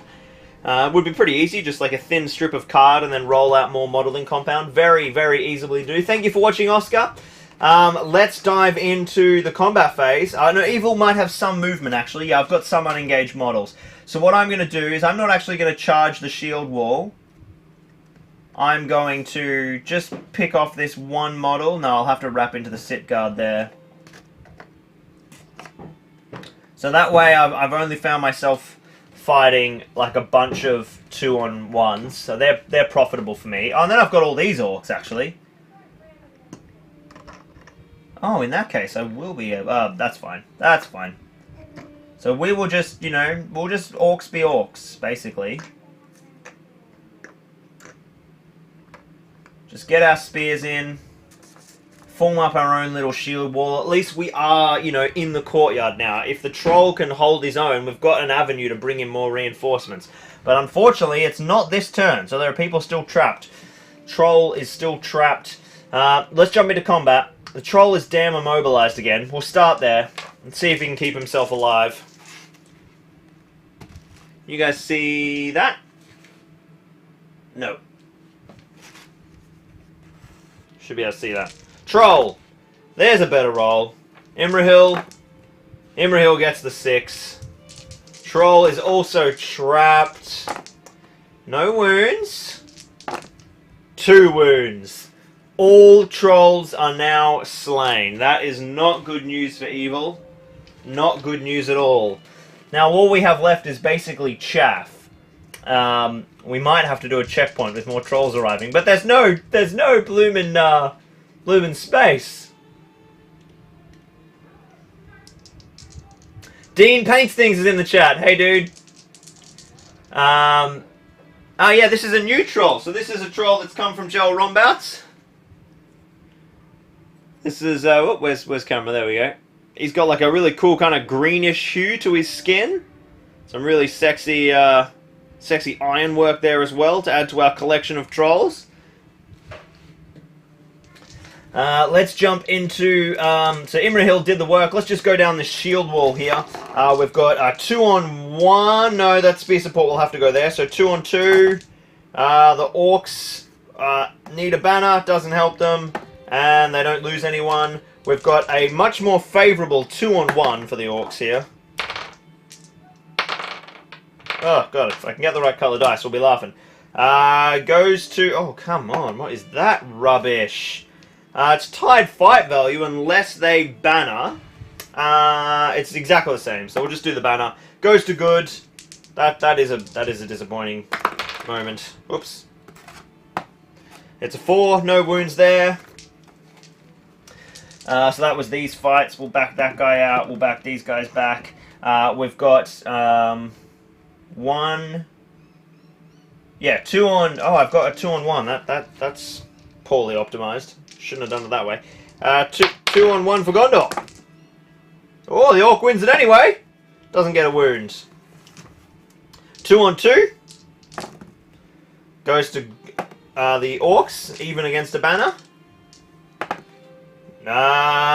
Tell you what, we'll spend a point of might. This is our new hero. He hasn't got a name yet. He's going to spend a point of might and make a kill. I think every kill matters, especially here on this flank. Because if I can break infantry in, I can screen off the civilians. And remember, that is the objective here. So we've got another 2-on-2. Goes to Evil, unless Gondor can banner. No, they can't. Come on, Mordor. Break in. Yes! Another kill. Here we go. I'm feeling a momentum swing here, guys. I'm feeling it. We've got 1 2-on-2. That just fought. There is 3 orcs on 4 Gondorians. No, 2 Gondorians. I can count. 6s across the board. Goes to Gondor. They push back. They push back. And they take the lives of 1 strength 3 defense 6. Just a single orc loses his head. A little pushback there. A little pushback. We've got 2-on-1. Oh, this is Captain Chris. And he's managed a big 6, so he wins the fight. And he doesn't kill his orc, though.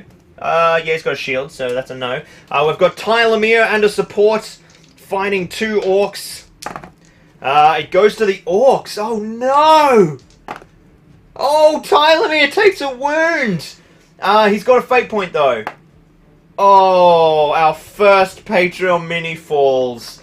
Tylemere is out of here. He did some valiant work. He called a key heroic move. And he also managed to get a wound on the troll and kill an orc. So a great game for Tylemere. We'll have to give him some upgrades at the end.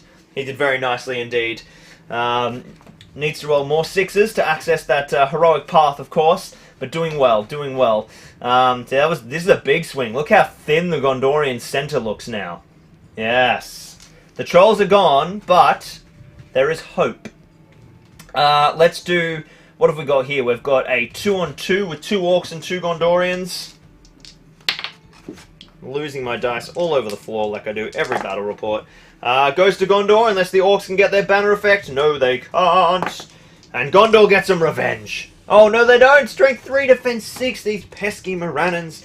Alright, Gandalf on the charge. That's a horrendous roll. Nah, the orcs can't manage much better.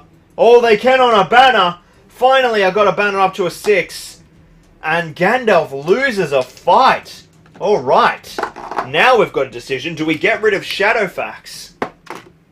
Do we get rid of Shadowfax? We're never going to kill Gandalf, so that's clearly the only move here. Strength 4. Shadowfax is, I think, defense 4, but he might be up to defense 5. I don't think he counts as armored. Oh, he might, actually. Let's have a quick look. Shadowfax is defense 5, so 5's to wound, and he's got a fate point. Oh, wounds! Wounds Shadowfax! And he fails his fate. Shadowfax is killed! Gandalf loses his horse, he's Throne Rider, so he's fine. Let me just grab the Gandalf dismount, which Dirk also painted up for us, Mr. Lovely Dirk Siepencoder. Shadowfax has fallen.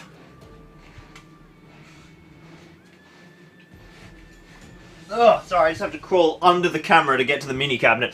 Alright, Shadowfax has fallen and Gandalf is now on foot. Which makes sense, because, you know, we see him doing some on-foot fighting in the video game. I like that. Campaign terrain says, horses back on the menu, boys! There we go.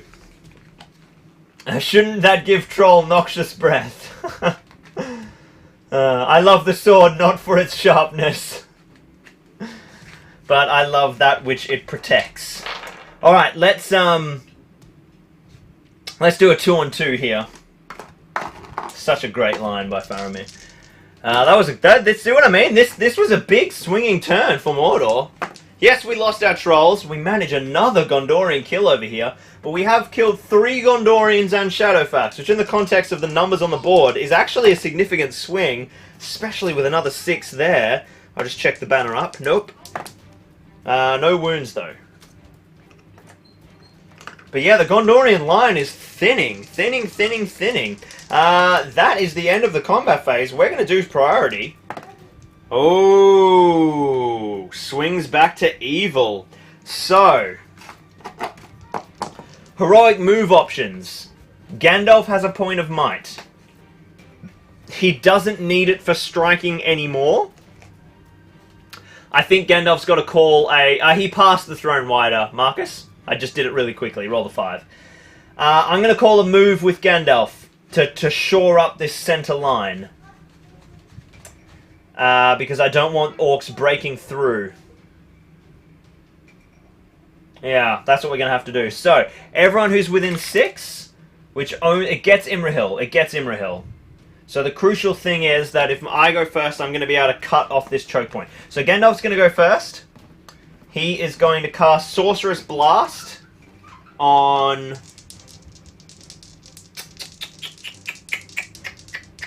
We'll go this orc there.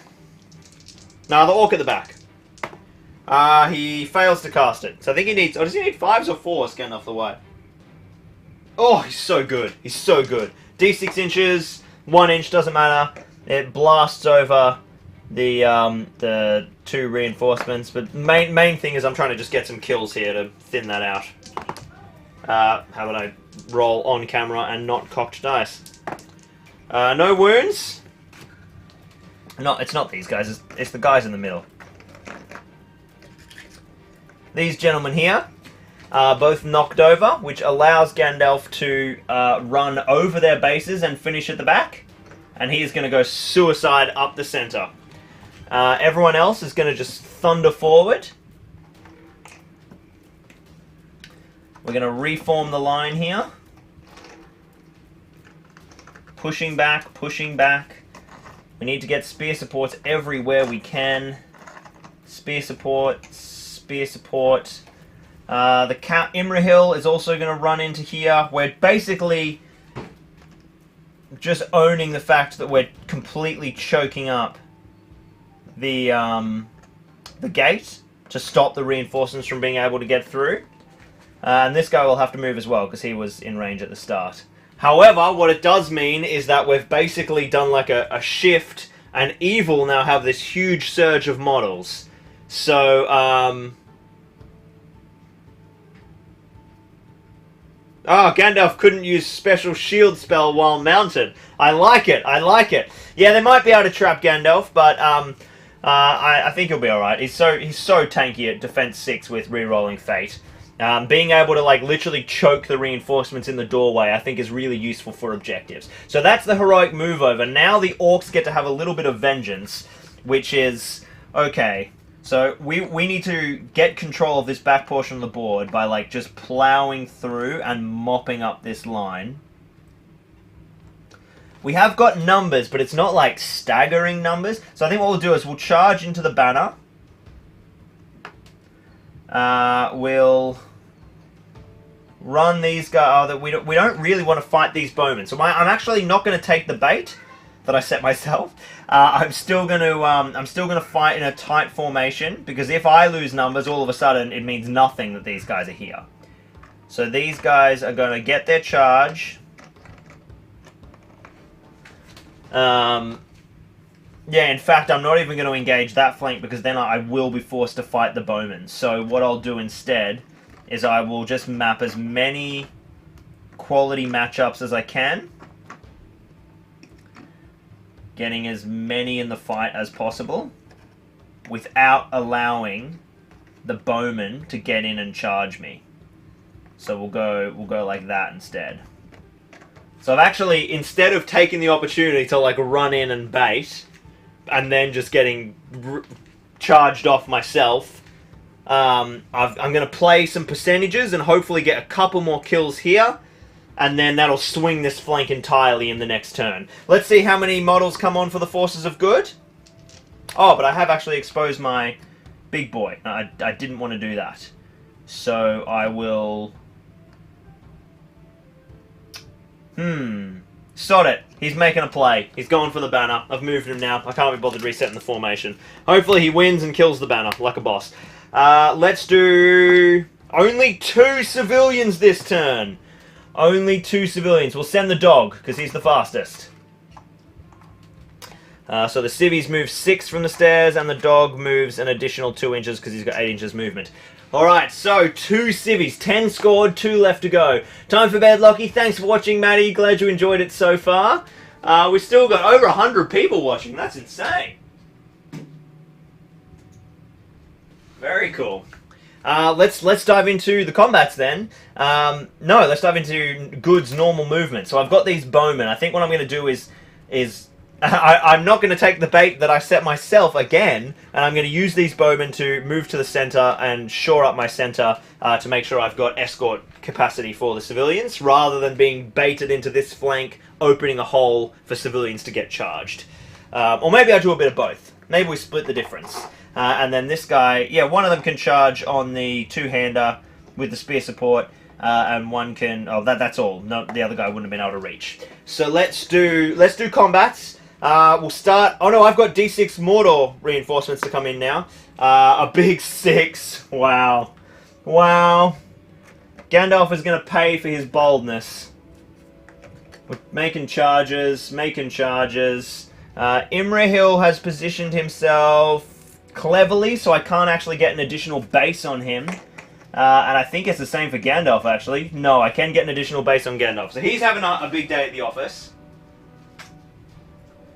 But I will bring in additional spears for all of those fighters.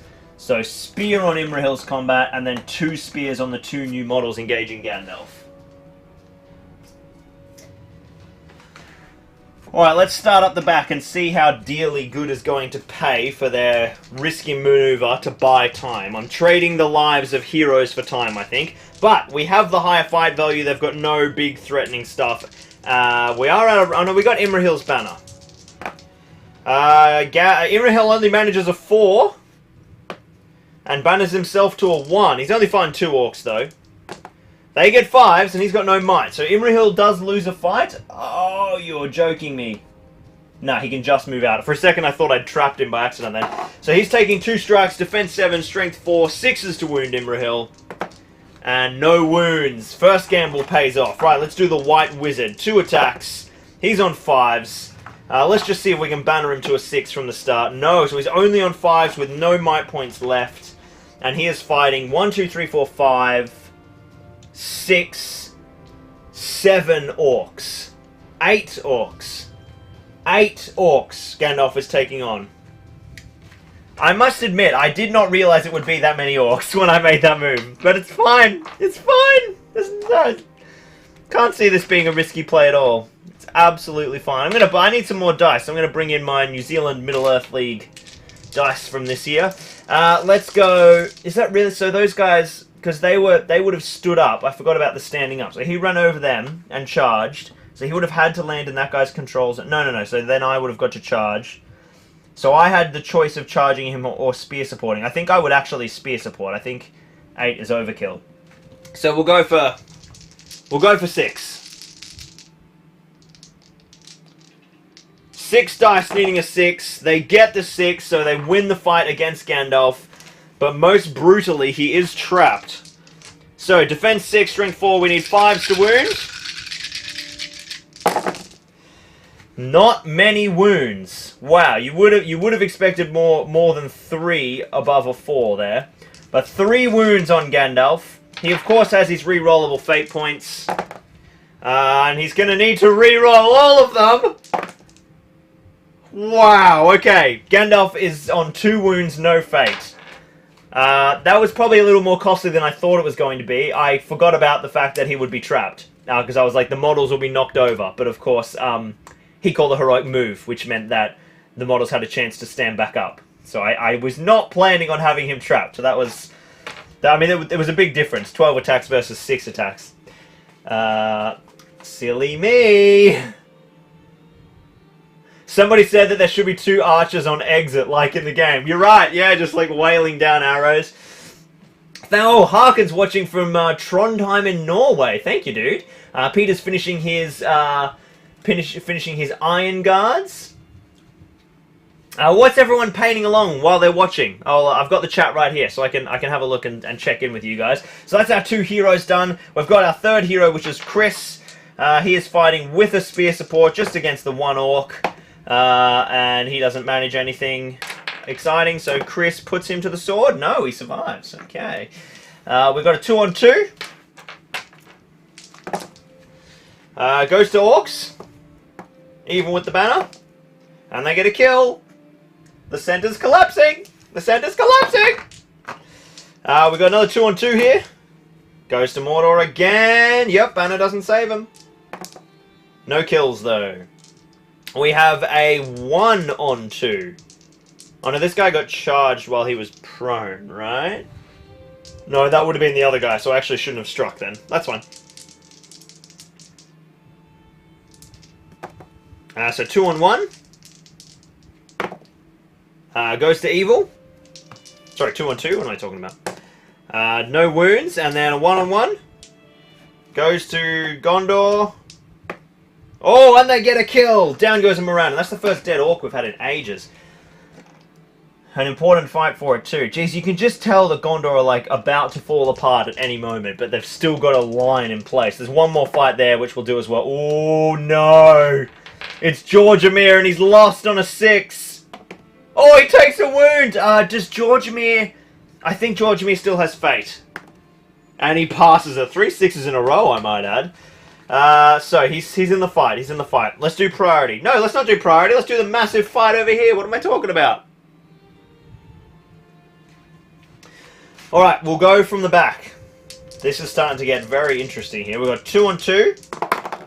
Oh, the orcs have got 6s, and that's not enough. Kills in this fight are huge. And there's one of them.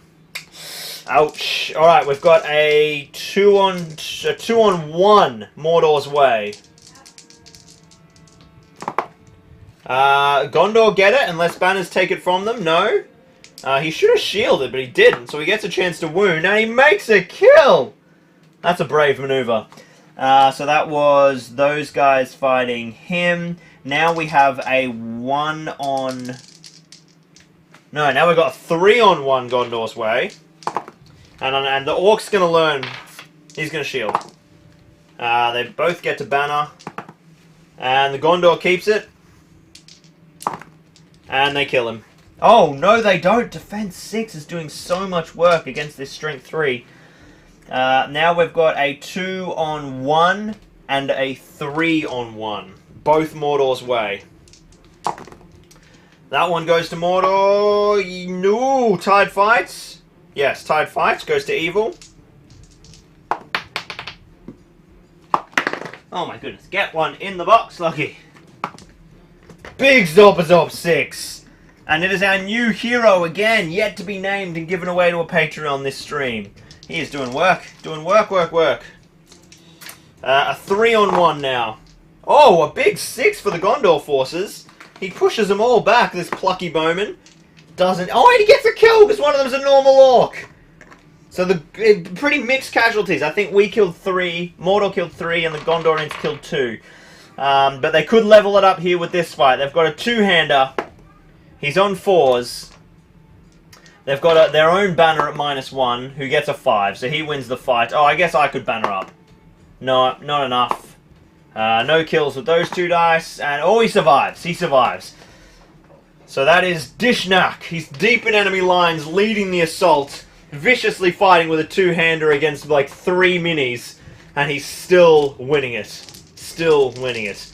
Let's do priority. Goes to good. That's a big swing back for good. They get a chance to shore up their positions. Evil can't do anything about it. I'm out of might now. Let's do our thingos. What are they called? Civilians. 3 civvies coming on.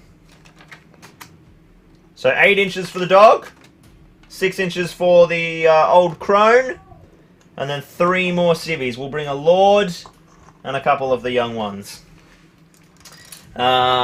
We need to get our Odie civvy in action, actually. We probably need to send a few in to join the lines. I think that's what we'll do. I think we'll send Odie to run into combat because he's got a spear that he's salvaged and he's defense 4 with the shield. So he's going to run in and join the shield wall. Odie, ready to dish the pain and defend his civilian brethren.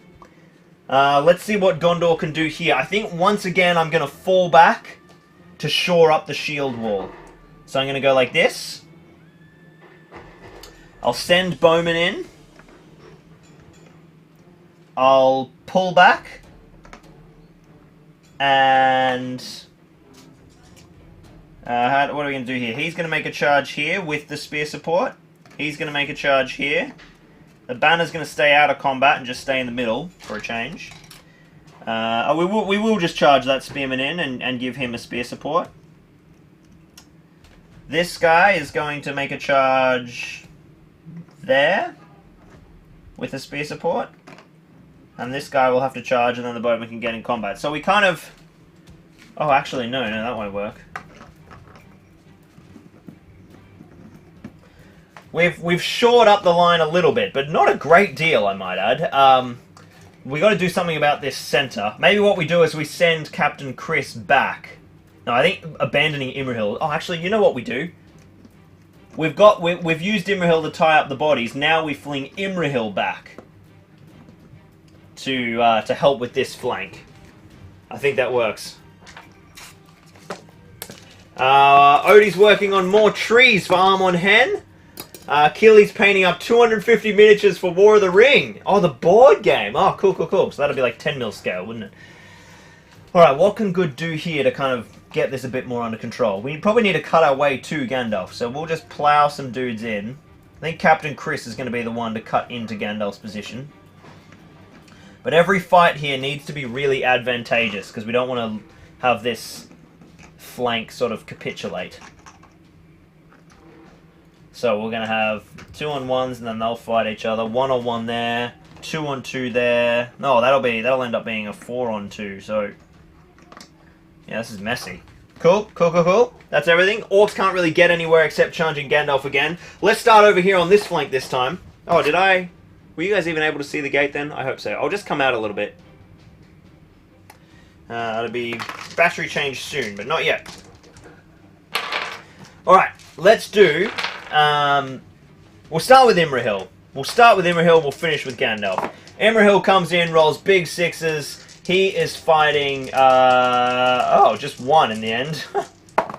And he eviscerates him. So just like a nice guaranteed kill there. We've got a 2-on-1. Actually, it's a 4-on-1 to Gondor. How did I set this up? Gondor's going well. Because I had more guys countercharge, that's how. You don't get the kill, though, because of the Defense 6. Defense 6 really is huge. Let's go for a 1-on-1. Further down the line, goes to Mordor. Fails to wound. We've got a 3-on... Oh, actually, that was 2-on-1. 2-on-1, so that second 6 will kill the bowman. And this is 2-on-1. Okie dokie. 5s, and a 1 for Gondor with Imrahil's banner. Oh, banner's up to a 6, it happened. Doesn't get the kill, though. Pushing them back to his liege lord. We've got a 2-on-2. Goes to evil, bannering up. Banner's up to tide. Yep, and goes to evil. And they get a kill. Down goes a bowman. We've got, another rough fight for our beloved leader. Oh, he needs his banner. He's still only on 1, so no matter what happens... Oh, he won't lose automatically. They'd have to roll, like, trip snake eyes. They win. And they don't get the kill! How have they not killed him yet? He's playing so fast and loose. Okay, so this flank is actually not looking that bad for Gondor anymore. Sending a few reinforcements this way and obviously Imrahil coming in. There's probably not a great deal of chance that these guys are going to be able to break through and kill any civilians. But, in saying that, this flank now looks terrible. So Gondor's really having to kind of balance back and forth between the two. Can you guys see the dice box there? Yeah, I think if I keep it there, it'll be fine. So let's move left to right. We'll start up here on this side. We've got a 2-on-2. These are the kills that Mordor hasn't managed to make. I'm just bannering. No, it's a tied fight. Let's see who wins it. Goes to good. We haven't managed to get any kills this direction. Like a couple, but like no ground gained. We're in the same place we started like 5 turns ago. No wounds. We got a 1-on-1. No, a 2-on-1. Because Odie ran in. So Odie's on red. Orange, sorry. Oh, Odie's first game. First dice roll gets a big 6. Come on, son. Put the spear through their neck. He doesn't manage it, but Oh, he's trapped. He's trapped. No kills. No kills. But he valiantly protects his villagers with a big 6. We've got a 2-on-1. No, 2-on-2. Oh, it's tied. Goes to evil. Georgiamir is going to take wounds here, I think. Yep, down goes Georgiamir, our second Patreon hero. He got a wound.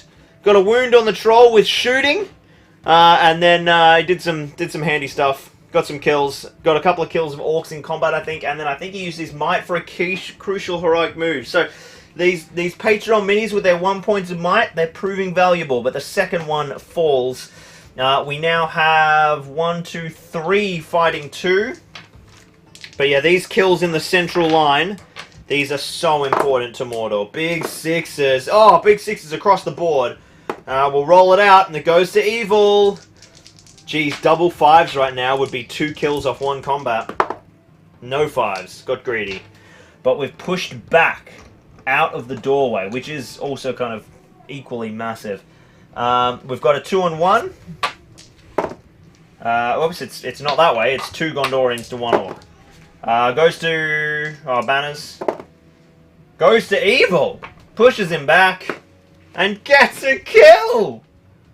Vicious work. Captain. Captain versus single Orc. It's Captain Chris. He's high on 5s. Orc's not doing anything about it with his banner. And Captain Chris slays him. Taking back some central ground there. And 2 on 1. 6. The Gondorians have got a 6. Sorry, the Orcs have got 6s. The Gondorians have 1s up the back. Here's a chance. Cut a window, boys. And they do. Another Gondorian falls. And you know what I've realized? We had priority and Gandalf didn't cast any magic. So that is really weird. What I will do is I will cast Terrifying Aura on 2 dice. It gets cast. Gandalf now has 2 will left in his store, and then I'll make courage tests for the 3 Orcs who wanted to charge him. 1 gets in. 1 fails. And 2 get in. So now instead of fighting 3, 6, 8...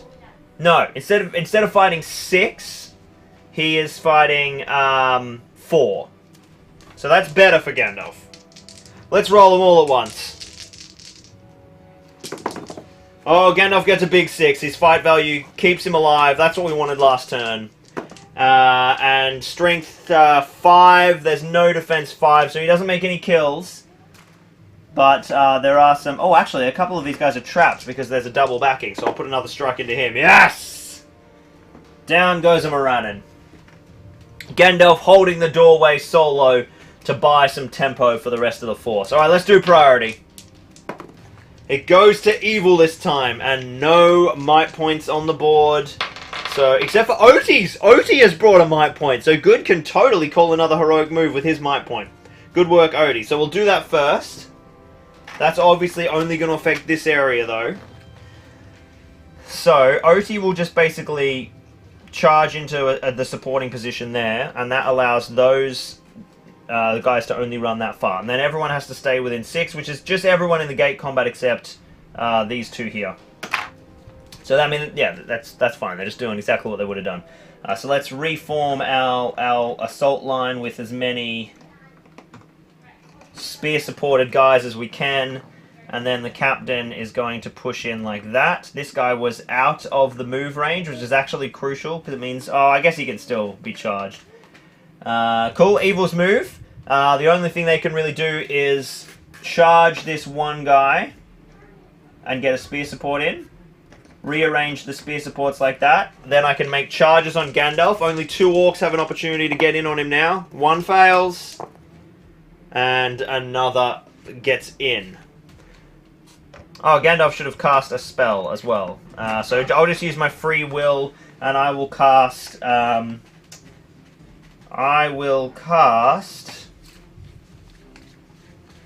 Sorcerous Blast on...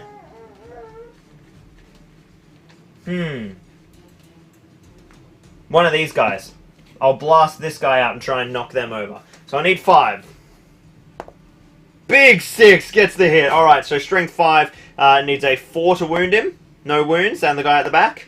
No wounds. Doesn't kill them, but knocks them D5. Yeah, just essentially just knocks them over. Which means when they get charged, they're going to be prone. So they will be easier to get the kills. Good move, Gandalf. Well done, just with his free will.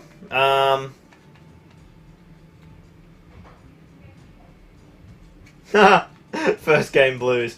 All right, let's do priority.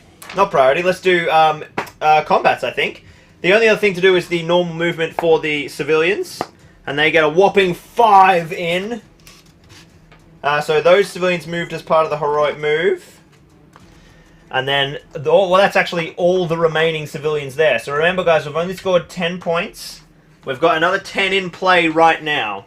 So, essentially, get all of these guys off this board edge, and we have victory for the good side. Evil are pretty much running out of time.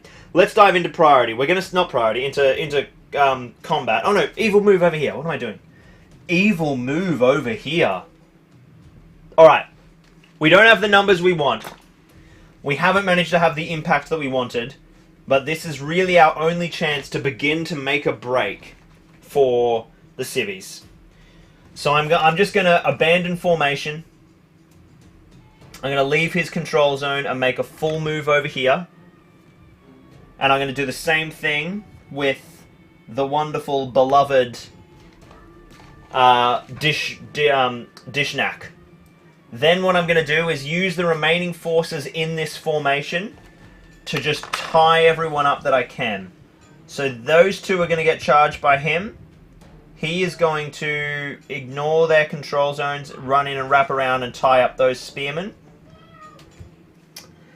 This gentleman is going to avoid him and make a charge on the horse. The high movement's got to be dealt with, I think. How many models have I got? I've got 4 guys. So, you know, I can send someone around to tie those 2 up. I can use him to tie those 2 up. And then I've got 1 model left, which, you know, could tie this guy up. And unfortunately, Imrahil isn't going to be able to be pinned in place. So who's more dangerous? Probably Imrahil. So I'll just throw someone into him. And then that way... So I'm basically going to lose a lot of orcs, but they're all pinned in place. And next turn, if I win priority, I get to charge 2 civilians. Potentially more. So I think that is the way to go. I think that is the way to go. A-Wing says, clear there's not enough Patreon power on the Mordor side. We'll have to fix that. Alright. Things are wrapping up nicely here. This is going to be a tight little finish, I think. Mordor have got a chance. And Gondor are holding on by a thread, but they're still in a strong position. I'm going to switch the battery now before we dive into combats.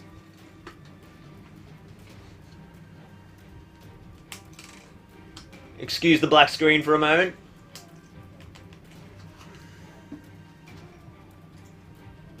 We're back. The rave is over.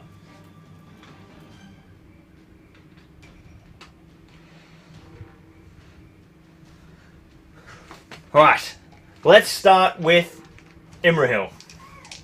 Is he going to keep eviscerating? Oh, he doesn't get the 6. A chance here for 1 plucky orc to ruin his day. 2 with the banner. Out of the box. Totally would have kept it if it was a 6, but it's fine. He doesn't win. Imrahil puts him down. No, he doesn't. No, he doesn't. Strength 4, defense 5. Fails to wound.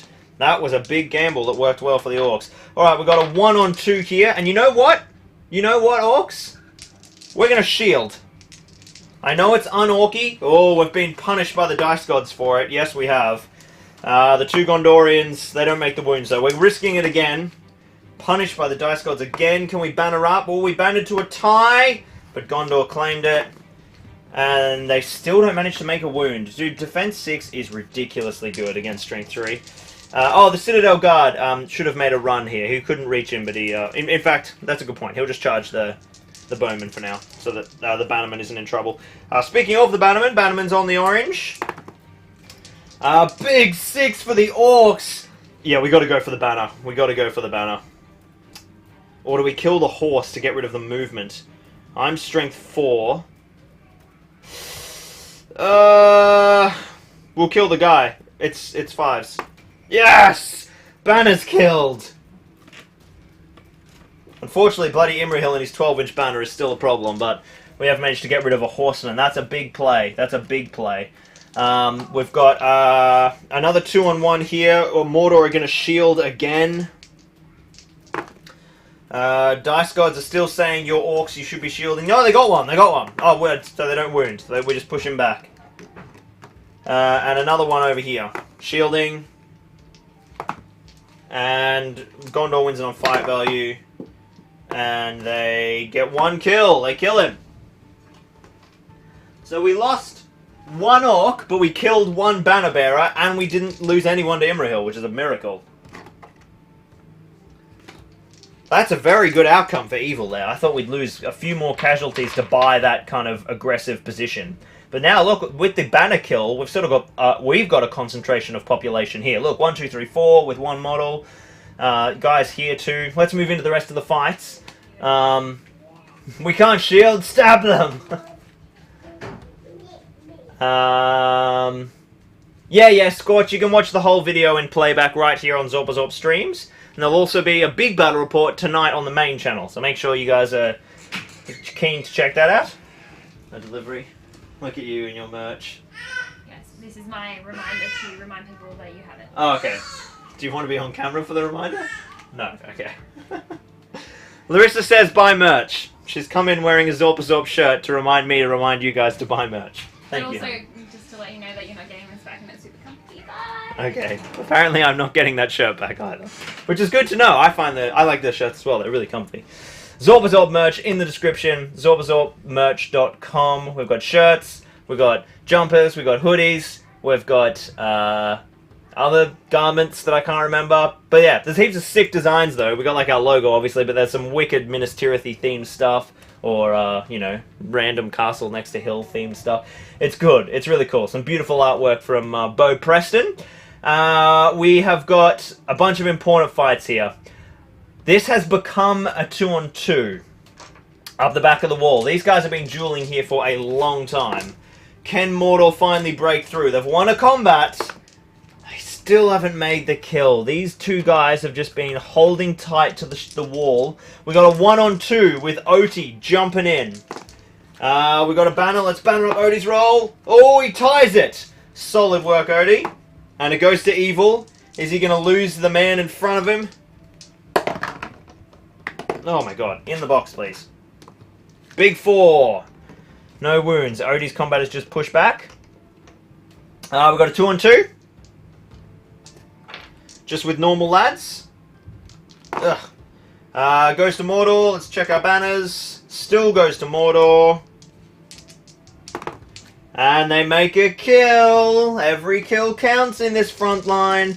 Now we've got the a 2-on-1, but the orcs lying on the ground, so we'll shield. I know it's naughty. Hey, they shielded. Let's check the banners. Still goes to orcs, so they'll just push them back and he'll stand up. That's a huge outcome. Same thing again, except I'm just fighting one, so I've tied the fight. Let's check banners. Goes to Gondor. And now Gondor gets to make double strikes. Doesn't kill me, but I'm still trapped. The captain, Captain Chris, fighting 2. He's got no support. Oh, he's lost the fight big time too. Let's try... Nah, banners haven't helped him. Chance here to put some wounds on the captain. Oh, sneaky wound! Sneaky wound on the captain, and he fails his fate. Oh my god, Chris still has full might points. I haven't spent a single point of his might. No, I think I must have. On the trolls or something. Surely I would have remembered this whole time. No, I think they're spent. I'm just losing it. He's lost a wound anyway. He's on 1 wound now, no fate. And he's pushed back, opening space. We've got a 2-on-1. The Gondorian's going to shield. We'll check banners. It still goes to Mordor. And they cut him open. The gate is slowly but surely falling. Slowly but surely. Kieran says, did you find your editor? I've got 5 interviews this week for the editor. I only looked at the applications on Saturday night. I got like 45 applications or something. It was phenomenal. I'm not a Zorp PJs. I know, I haven't got any Zorp PJs, Chaos. Soon. That's a big swing. Let's do Gandalf. He ended up getting charged by just 1. So he is fighting... He's on 5s, and the orcs fighting him are on 5s as well. So Gandalf wins on fight value, and eviscerates the orc who's in base contact with. But I don't know it's going to be enough. Let's do priority. Oh, it swings back to good. So Evil don't get to charge the civvies this turn. There's no one for heroic combats. Evil, good run the doggy off, so they get they're on 11 points now. We can just run all of the noblemen to skirt the control zones. I tell you what we got to do though. What we got to do is we got to send Odi to be defender of the control zones. It's Odi versus Dishnak. So he's run to go and defend the poor peasants, and then we'll just engage all of these orcs and reform the shield wall. In all honesty, all that matters right now is this. This is the objective, right? I think it's time to let go of the gate. I think we do a full retreat. We're making a big gamble, because if we then lose a model, it's tough for us to get anyone through. Alright, Forces of Gondor, it's time to make a call. Do we siege the gate, do a full withdrawal, and create like a retreating shield wall around these civilians? Or do we stay engaged, sacrifice more lives, and hope and try to keep this open in case we lose some civilians, and then we can still get them out? The next one to come on is the dogs. He'll come on next turn, and he'll be quick, so he'll be able to move around. So are we staying at the gate, or are we falling back and creating a rear guard? So comment below, gate or rear guard. KS. Oh, I should make a post. Hang on, I'll make a poll. 1 second. I'll make a poll and you can all vote. The big tactical decision of the game.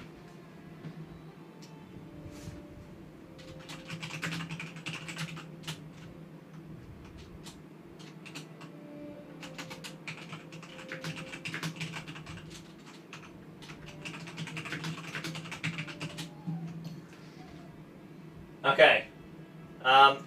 Horrendously typed. I just did a quick. Let's see if that poll comes up. Alright guys, are we abandoning our posts or preparing for battle? Throw in those thingos. In the meantime, I'll start working on this flank over here. So we'll tie up this orc with one guy. Imrahil's going to make a big move. He's going to be key. So he's definitely going to move in and engage probably this orc here. We've got bodies here, so these guys can fall back, and then these guys will just engage all of these models.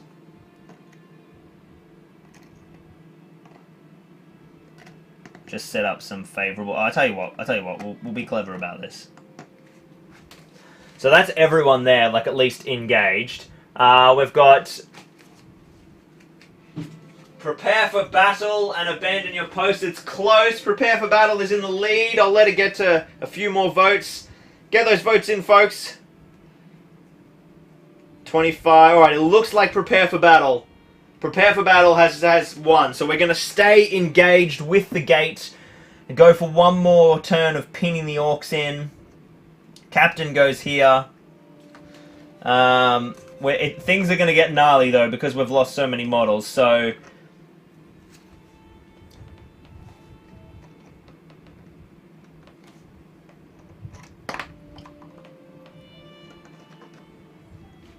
okay, so he's going to charge those two. He's going to be supporting him. He's fighting him. Those two are fighting there. Gandalf is going to charge those two. And then he's going to cast Sorcerous Blast on... Who can I knock over here to help win a fight? Well, I'll just throw a free Sorcerous Blast on the guy fighting two. Doesn't get it off. Alright.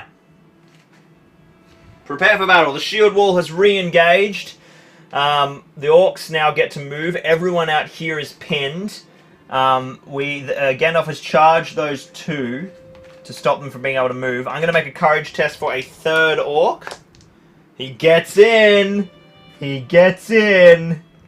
And now I can bring on all those extra reinforcements, which I have bucket loads of waiting in the wings, and just throw heaps and heaps of spear supports. But Gandalf's move has been risky, but it's bloody worked, because by him being there, I haven't been able to just stack up more and more and more orcs. Essentially, I probably should have had like an extra 20 orcs on the board that Gandalf and Captain Chris holding the gate has stopped them from being able to run on. And since he made that move, no one has been able to sneak through and around behind him. So I think that was definitely a great work. Odie says the malicious civvy with spear is the gate warden, so gate for me. Yeah, nice, Odie. Well, he's pulled back away from his beloved gate to engage the leader of the orc forces behind the walls. We're going to save that fight for last. It's Odie versus Dishnak, and we the fight to end them all. Let's start with Imrahil, as per our strategy here. What do we got? The furthest civvies are 3 turns of movement away, so the orcs have got to find some way to get orcs in and killing civvies within 3 turns. The guy, don't know why I'm rolling dice. Who's this? Oh, this is Imrahil. He's rolled a 5. You know what? I'm not going to shield. Stab! Oh, yes! He stabs and gets a 6! Ladies and gentlemen, Imrahil is on 3 wounds. on a Strength 4, Defense 7, Flat 6, rerolling 1s. Oh, no luck. Okay, no wounds on Imrahil, but we don't lose an Orc. It's 2 turns in a row. Let's go 2v1 up the top here. Goes to Gondor, we'll check banners. Oh, bannering up to a 6 and getting a kill as well. That's the performance the Orcs need. Another 1-on-1. Got Mordor, we'll check banners. Gondor slices away, doesn't make the kill. We've got a 2-on-1 here. Citadel Guard finding Morannon. Oh, big 6 for the single Morannon. See, I should have kept thing going. Oh, he's an axe. He's an axe, so that wouldn't have been a stab. That would have been a piercing strike. So that is he rolled a 4, but he gets he's strength 4 and he gets plus D3 strength, which is plus 2, makes him strength 6. So that, my friend, is a dead Citadel Guard. All right, I'm loving these. We've abandoned shielding, and it's working very well indeed. We'll go a stab here against the Citadel Guard. Oh, but we'll check banners. We'll check banners. Oh, it goes to Mordor, bannering up. And he fails to wound. Another 1-on-1. This is, not Dishnak, this is our new unnamed fellow. He's going to stab. It's tied, so we'll just go to the roll-off, I think. Goes to good. He doesn't die from stabbing damage, and he isn't killed by the bowman. Let's go, oh man. This has been rough. When did that happen? Oh, it's not Odie versus Dishnak. It's Odie versus Dishnak with friends. 2-on-2 up the back. Can we finally collapse the gate? Oh, it's tied on 6s. I'm knocking over all the models. It goes to Evil. Another chance to break through on this flank. Still no wounds. Right up here on this side of the gate. They're staying strong. Oh, he's supposed to be engaged with him. We've got 2-on-1. Oh, actually, yeah, 2-on-1. Gondorian would shield, of course. It's a tied 5-0. Let's check our banners. Goes to Evil. Another kill! Oh no, it's all falling apart. 1-on-1. No. Yes, why did I roll 2 dice? 1-on-1. Goes to Evil. We'll check banners. It's tied fight value. Goes to good. Doesn't get a kill. Oh, he's trapped. Still doesn't get a kill. I've got 2 orcs. One of them's lying down, and one of them is standing up, fighting a single bowman. Oh, big 6. Let's see if the Gondor can banner up. He cannot. Only one orc can strike, though. Doesn't matter. His buddy stands up, and the other guy backs away.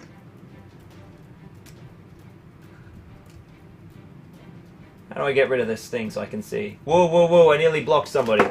Shush. I'm trying to monitor my chat at the same time, and I accidentally nearly... Hey, James Gayward's arrived! Grunt, grunt, grunt. Alright, who's next? Got a 1-on-1 up the back here. Goes to good, we'll check banners. Oh, both bannering up to 6. It's a tied fight value. Goes to good in the end anyway. And still doesn't get the kill. When was the last time a Morannon Orc got killed by a Warrior of Gondor? Strength 3 is brutal on Defense 6. Imagine being an elf. Paying all that bloody premium. Let's go... Captain Chris has got the 6, so he doesn't even need his support dice. Still doesn't get any kills though, but he holds strong. Gandalf. 2 dice, really needs a 6. Gets 4s. The White Wizard, I think, is going to pay for his tactical, risky move, but, you know, still a worthwhile endeavor. He is fighting 6 orcs, and he's trapped. The orcs only need to get a 5 on 6 dice, and they get 3 6s. He's now trapped. They need 5s to wounds. They get 1, 2, 3 wounds, 4, 5 wounds, 6, 7 wounds, and Gandalf the White falls in the gate of Minas Tirith. A huge thank you to Dirk, the almighty Dirk. Dirk Siebenkoda sent us this beautiful Gandalf for use. He's not in the battle reports coming out in the next 2 weeks, but he'll be in the next round after that. Oh man, oh man. Gandalf goes down. Georgie Ramstead. Hey dude. Yes, it's almost like we need to do a perfect mode. A perfect mode for Gandalf. What did we do last time for perfect mode? When he Reload game, yeah, reload saved game and try with Pippin instead. But yeah, there was like a big knockdown effect for perfect mode.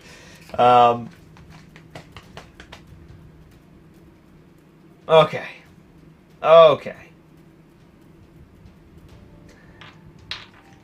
Let's look at the rest of the fight. So we've got one big fight for the rest of the turn. James, do you remember what the rules were for the perfect mode for Gandalf in the last time we did it in the scenario? I'm trying to clutch at straws. My brain's not working. I know he got like that knockover bubble ability, and then he got like 3 heroic combats or something. I can't remember what it was. We'll finish off this combat and then we'll return to that. So let's go. What do we got? We've got Odie storming in. He's got 2 Gondorians with him, and then the almighty Dishlack. There it is. The Dishlack. He's wormed his way deep behind enemy lines. He's within striking distance of the civilians he's being tasked to annihilate. And here we go. He's on a 5. That is a solid effort. Let's see what the almighty Odie, Warden of the Gate, civilian militia leader. Oh, he comes in strong with a 6. He nabs it. Can he spike him in the face with his spear? He absolutely can't. He's got 2 friends. Yeah, at defense 4 as a Mordor Uruk.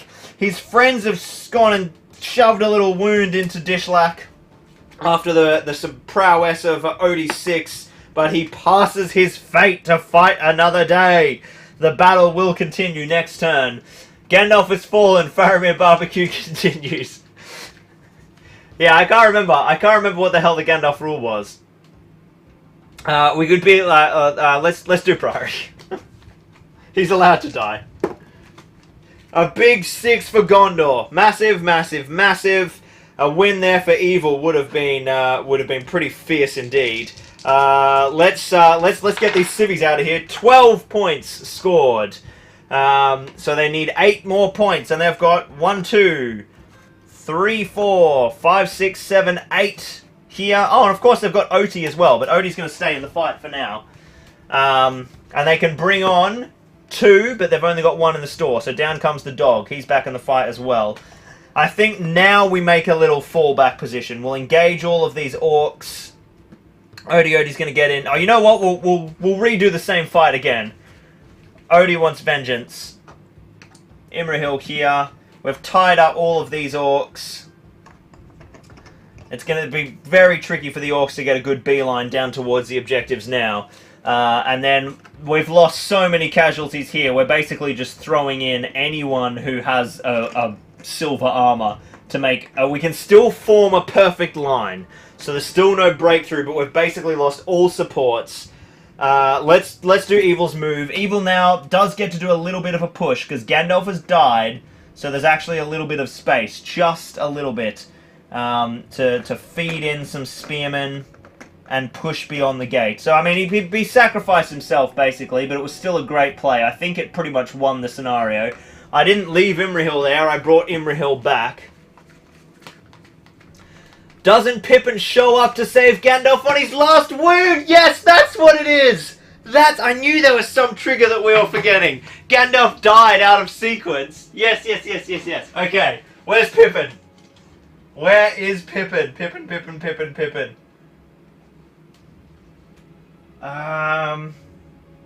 Pippin, where are you? Alright, we'll use Sam, because I don't know where I put Pippin. I did have him, but...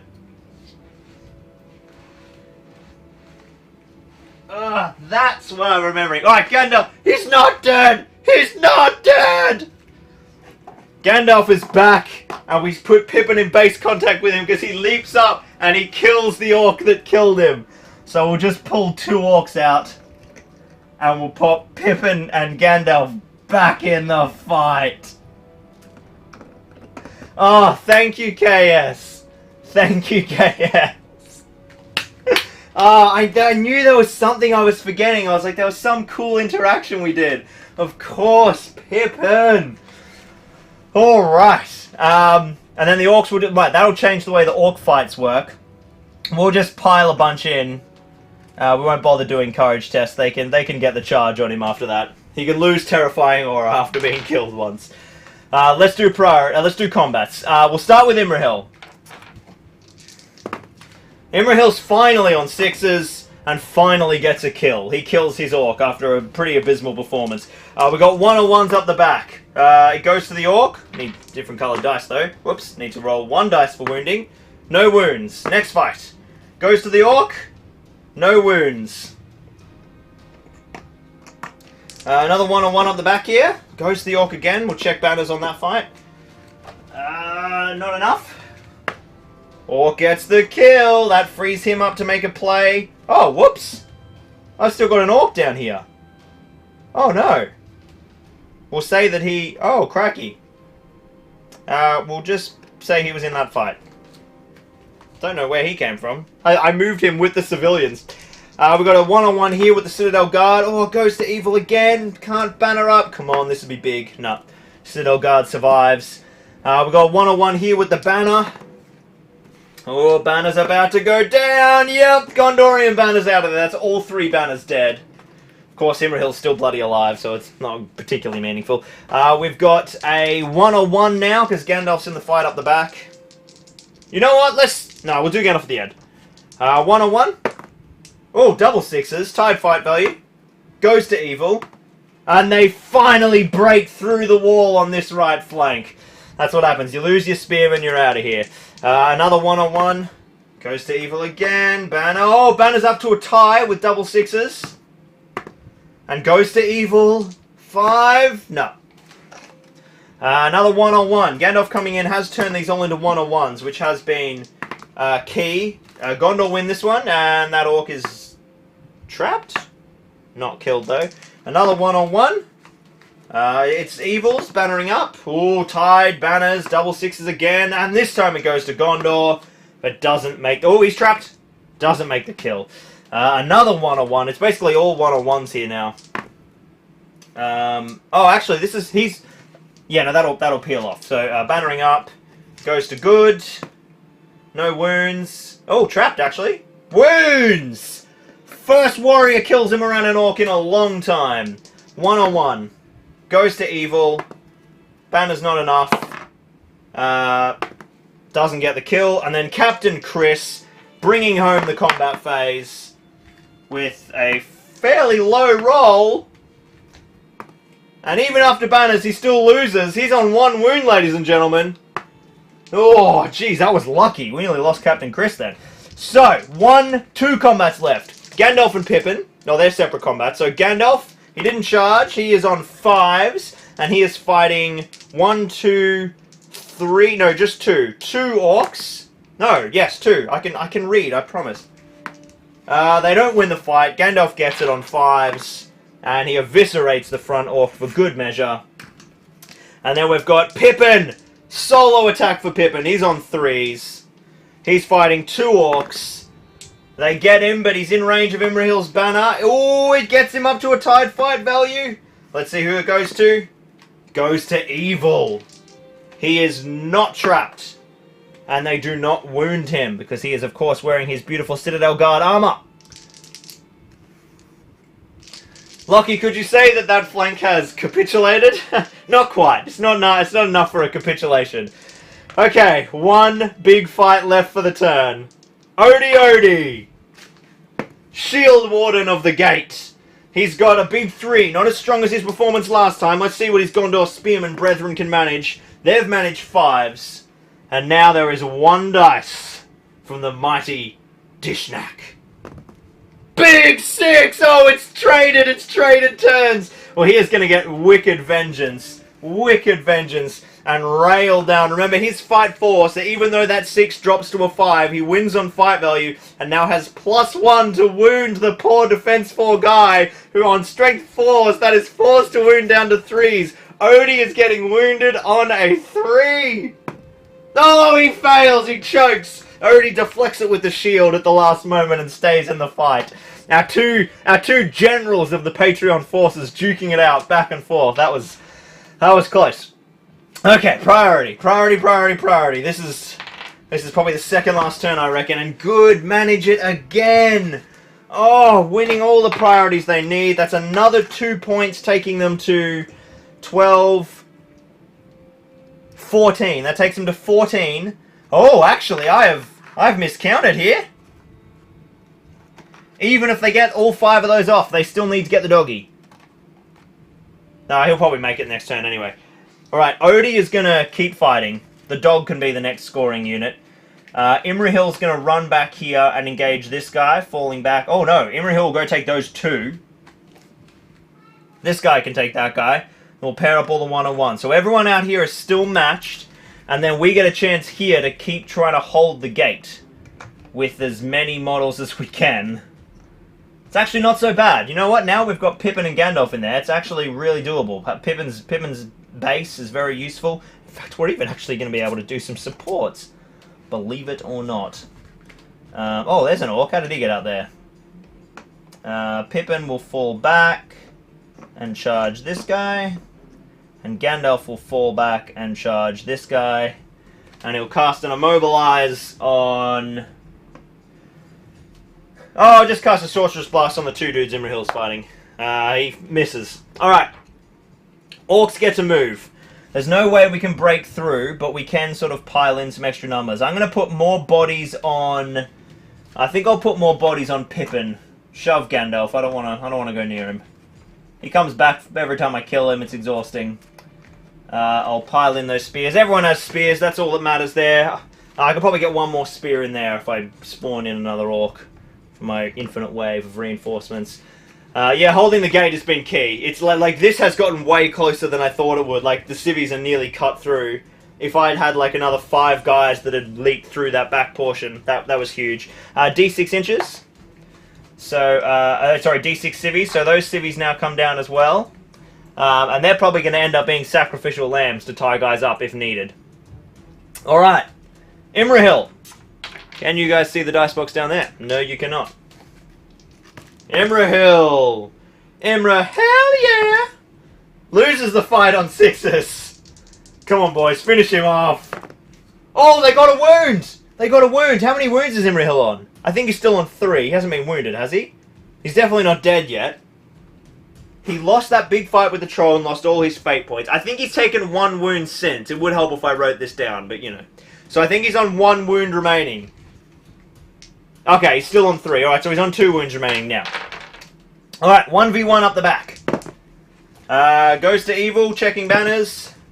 Same. Oh, tied fight value in the end, actually. Goes to evil. No wounds. Same thing again. Goes to evil, checking banners. Ooh, the banners swing it. They don't get a wound, though. Deeply regret giving everyone army-wide banner effects. 6s. Gondorian wins, checking banners. Just an extra dice roll that's so annoying. It still goes to Gondor. No wounds on our future Patreon mini. 1-on-1 up the back here. It's a tied fight value, so the evil will have to banner up to win. They don't. The Citadel Guard manages to hold it, but doesn't get the kill.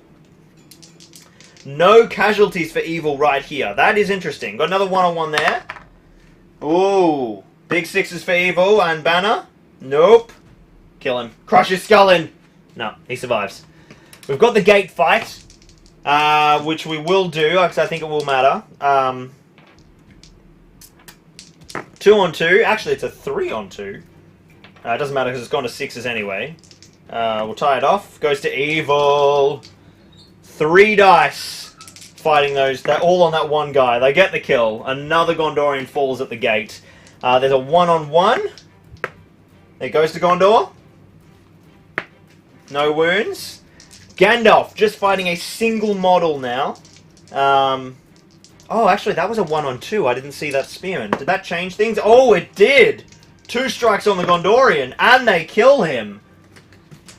2 deaths from this side of the battlefield now. Gandalf fighting 2. Gandalf shouldn't have trouble with that. He does have trouble with that. Only managing a 3 to the Orcs 4. Let's check banners. And Gandalf banners up to take it. And doesn't manage any wounds, though. Pippin fighting 4. No, 2. Only 2. They got picked off. Pippin's in strong, but not strong enough. Just check banners. Didn't make a difference. And Pippin takes a wound. and passes his fate. Pippin's still in the fight after saving Gandalf. A 1-on-2, Gondorians will shield. Tied fight value. Goes to Gondor, they push him back, and then Captain Chris closing out the gate with a 6, and not getting a kill but holding his position. Final fight of the turn. Odie! Another 3. His 2 Gondorian compatriots. 4s. This is so takeable. So takeable. Oh, no luck, no luck. The Gondorians have got it this time. 2. Alright, let's see if Odie can get the vicious strike. He gets in a wound and he has no fate. So Dishlack finally falls and Odie is victorious. Shield Warden of the Gate gets vengeance for Dishlack striking through to try and kill his beloved civilian brethren. Good work, Odie. Let's do... Oh, that's it. That's it. It's priority. It is priority. It goes to evil this time of all the turns to win it when we don't have units in range. Oh, we've got 2. Okay, I can make 2 charges here. That ties up 2 infantry. I can make a charge here and attack the dog. But do I have enough models to stop other guys from being able to catch them? The first one to deal with is Imrahil. This guy's going to go to here. And this guy will have to charge probably him. I've got no way of getting to that Citadel guard, which is a problem because it means he's going to be counter-charged. But I can move in like that. Oh man, he's going to get counter-charged so hard. Actually, no, it's better if this guy charges... Oh, I still have an orc here, so he charges those 2. Oh no, I see what's happened. I moved the orc instead of the men. Silly me. And he will just have to charge him. I'm not going to be able to stop those. Let's see what I can do with these orcs, though. Ooh.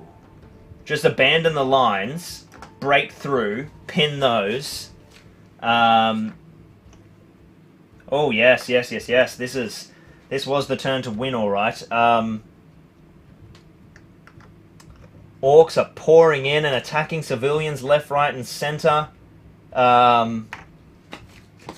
Geez, if things go badly, this is all changing. I'm gonna pin Gandalf in place. I'm gonna pin Pippin in place. Pin those 2 in place, and then run these orcs. Right, the gate has officially fallen, guys, and I have got like a bloody horde of orcs waiting to run on from all my various reinforcements we haven't been rolling. So we will just stack up spearmen on all of these fights. Spearmen. And just run in a whole handful of additional dudes. Spearmen, in they come. More orcs running in. I mean, yeah, this is gnarly. This is gnarly. Have I got any more orcs to throw in? Yeah, there's a couple more. We'll chuck them in there. Alright, let's start. Oh, now, good movement. Every good model is engaged except these 3 civilians. I think what they're going to do is valiantly turn back and fight their brethren, and save their brethren. Let's have a look at the profiles that they were given by Odie. Alright, so we're looking at... Oh, there's varieties here. There's fight 3, fight 2, fight 2. Alright. Oh, Subtle Tark, the rat catcher. That's so cool. One of them's the rat catcher. That's Barra. Where's the rat catcher? We got to keep him alive. This guy? Yeah, nope. This guy? There he is. That's the rat catcher all the way back there. Okay, we'll keep those profiles there handy. Let's do the objective bow. I just threw them across the room. They got blown away by my fan. I'll put them here. Then they can't blow away. All right, 2 civilians. All that effectively matters is like what happens with these civvy combats. So let's start there. Oops, I've picked him up. Where did he come from? Uh-oh. Where did you come from? Why do I have an extra civvy all of a sudden? No, 1, 2, 3, 4, 5. That's alright. Okay. 3 civvies. Oh, they're on 6s against 1 orc. Even with the banner effect. The civvies get him, and he's trapped. Now they're all, I think they're all strength 3 because they're all just men. 3, 3, 3. Yeah, so they'll all be strength 3, so we don't have to worry about that. And they put down the Morannon Orc. Oh, it's actually a mortal orc, so he died even easier. And now we've got two Gondorian noblemen coming in to bring in the pain. These guys have got bloody my points. They're going to be fine. So this is Davy and... Where are my names? They haven't actually got to do much this game, but now is their time to shine. Nick Evans and Lord David of House Green are the two that are fighting. Yes, because Blue is back there. So let's set the tone with them. They're on 5s and 6s, so they will win on fight value as their lords. They're fight 4, and they are chasing strength 4. Oh, spend a might point. Boom, orc dead. So both orcs are now gone, and that leaves a might point for them to call a heroic move if needed. So we've pretty much got these 5 safe to take us to 19. Let's do Imrahil. Imrahil wins on a 6, and he finally puts down a new model, but he fought valiantly as the lieutenant of the charge. He'll be given away today to one of our lucky Patreons. And then we have one other big combat on this fight, which is the Citadel Guard and the orc and the dog. Only on 2s, fighting a single orc. Oh, I can roll dice. They're on 5s. The orc is on 2. So that is a win. He's not trapped. Let's see if the civvy can do it. Strength 3. He's defense 5 because he doesn't have a shield. So we're looking for 5s here. The Citadel Guard can't do it. Can the doggo? What's the doggo's name? The doggo is Grond. Of course, it's Grond. Who needs Grond when you've got a Grond? Strength 3, defense 5. Eat his face off, Grond. It's a 3. He doesn't manage it. So let's have a look. How far away is Grund from the board edge? He's not going to make it this turn. We will do one last round of combat, I think, on the stuff that really matters. So let's do one-on-one here. Tied. Goes to good. Don't get the kill. One-on-one there. Goes to evil. Get the kill. Oh, yeah, that's fine. 2-on-1. Goes to good. Banner check. Banner's back to evil. Doesn't get a kill. Alright, Odie fighting a single orc. Oh, he's strong on the 4s. Does the orc banner up? No, he does not. Well, Odie doesn't put him down though, but he pushes him back. We've got a 2-on-1 here. Gondor up. Gondor are falling hard now. Can't banner up. Down goes the Gondorian. Yeah, it's looking grim. It's looking grim. Let's do Gandalf. He's on 6s, so he wins the fight and puts down no orcs because he fails to wound. Captain Chris, he gets a 6. He puts down his enemy. And then the final orc up the back there. Oh, clutch by the Gondorian warrior. Doesn't get a kill, but pushes them back. And then there's the Lord. Gondorian, this is Gel Rombouts. Fails to wound. And then 2 peasants fighting 1 orc. Peasants win. And peasants put down an orc with double 6s. Okay, priority. That's the same color, Lockie. How am I supposed to know who is who? It goes to evil. Okay, so we will call a heroic move with this guy. So he will move off the board. The other 4 noblemen will move off the board. That is 19 saved. The dog will move 8 inches. This guy will get engaged. Imrahil will engage this guy. That'll be the end of the heroic move. Evil will swarm forward and just absolutely trap and murder everyone. It's just going to be a really bad time if you're anyone over there. We'll do Imrahil. If Imrahil can get the kill, then the doggo is safe no matter what happens. He gets 4s. The orc gets a 3, even with banner. Imrahil wins. And the orc is eviscerated, so no matter what happens next turn with priority, the 20th civilian, which is Grund the doggo, will survive. He's the only civvy to score 3 times. Let's do our favourite heroes. We've got Odie. Does he survive the combat or does he fall at his beloved gate? Oh, he needs a big banner effect. It's not enough. And he is murdered brutally within sight of his beloved gate. Odie falls. We've got Gandalf in the middle there. Let's see if Gandalf can hold one more turn. He gets a big 6. And he kills nobody, but he manages to stay alive. Captain Chris gets another big 6.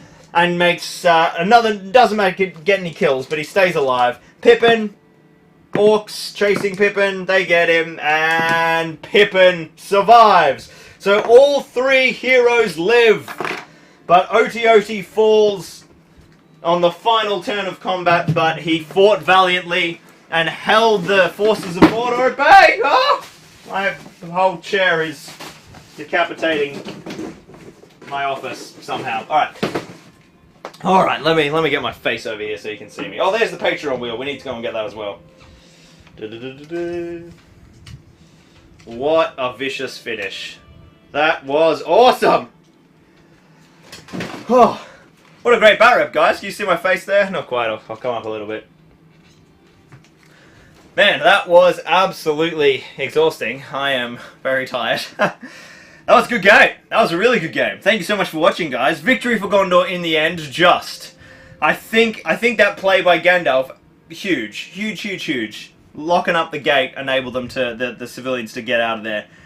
And honestly, if they'd had like slightly worse reinforcement rolls for the civilians, it would have been very different. But the last thing to do for today is to assign our new orc that we painted a few weeks ago now, before Christmas, to one of our Patreons. He gets to become an official Patreon hero, gain a stat line, and start leveling up through the campaign. I think the only hero who would have leveled up this game probably would have been Oti. He got a big beautiful game-saving 6, and then he got a wound as well, but didn't manage to, or his friend got the wound. Did anyone else have any big moments of the civilians? Oh, and of course, Dishlack. Dishlack and Odie are both getting upgrades, so they will both go up to Lord of the West and Lord of the East and get their beautiful reroll ability. So they'll get 1 reroll on the strike and wound. That's the first phase of the Zorpazorp reinforcement tree. Let's get the big spinny wheel and give away our new hero, who did pretty well as well, to be honest. Oh. He didn't get like a lot of kills, but he still did quite a lot of work. What is happening here? My Patreon giveaway wheel is falling apart. There we go. Alright, let's give the wheel a big spin. It's sort of just in shot. There we go. Let's see.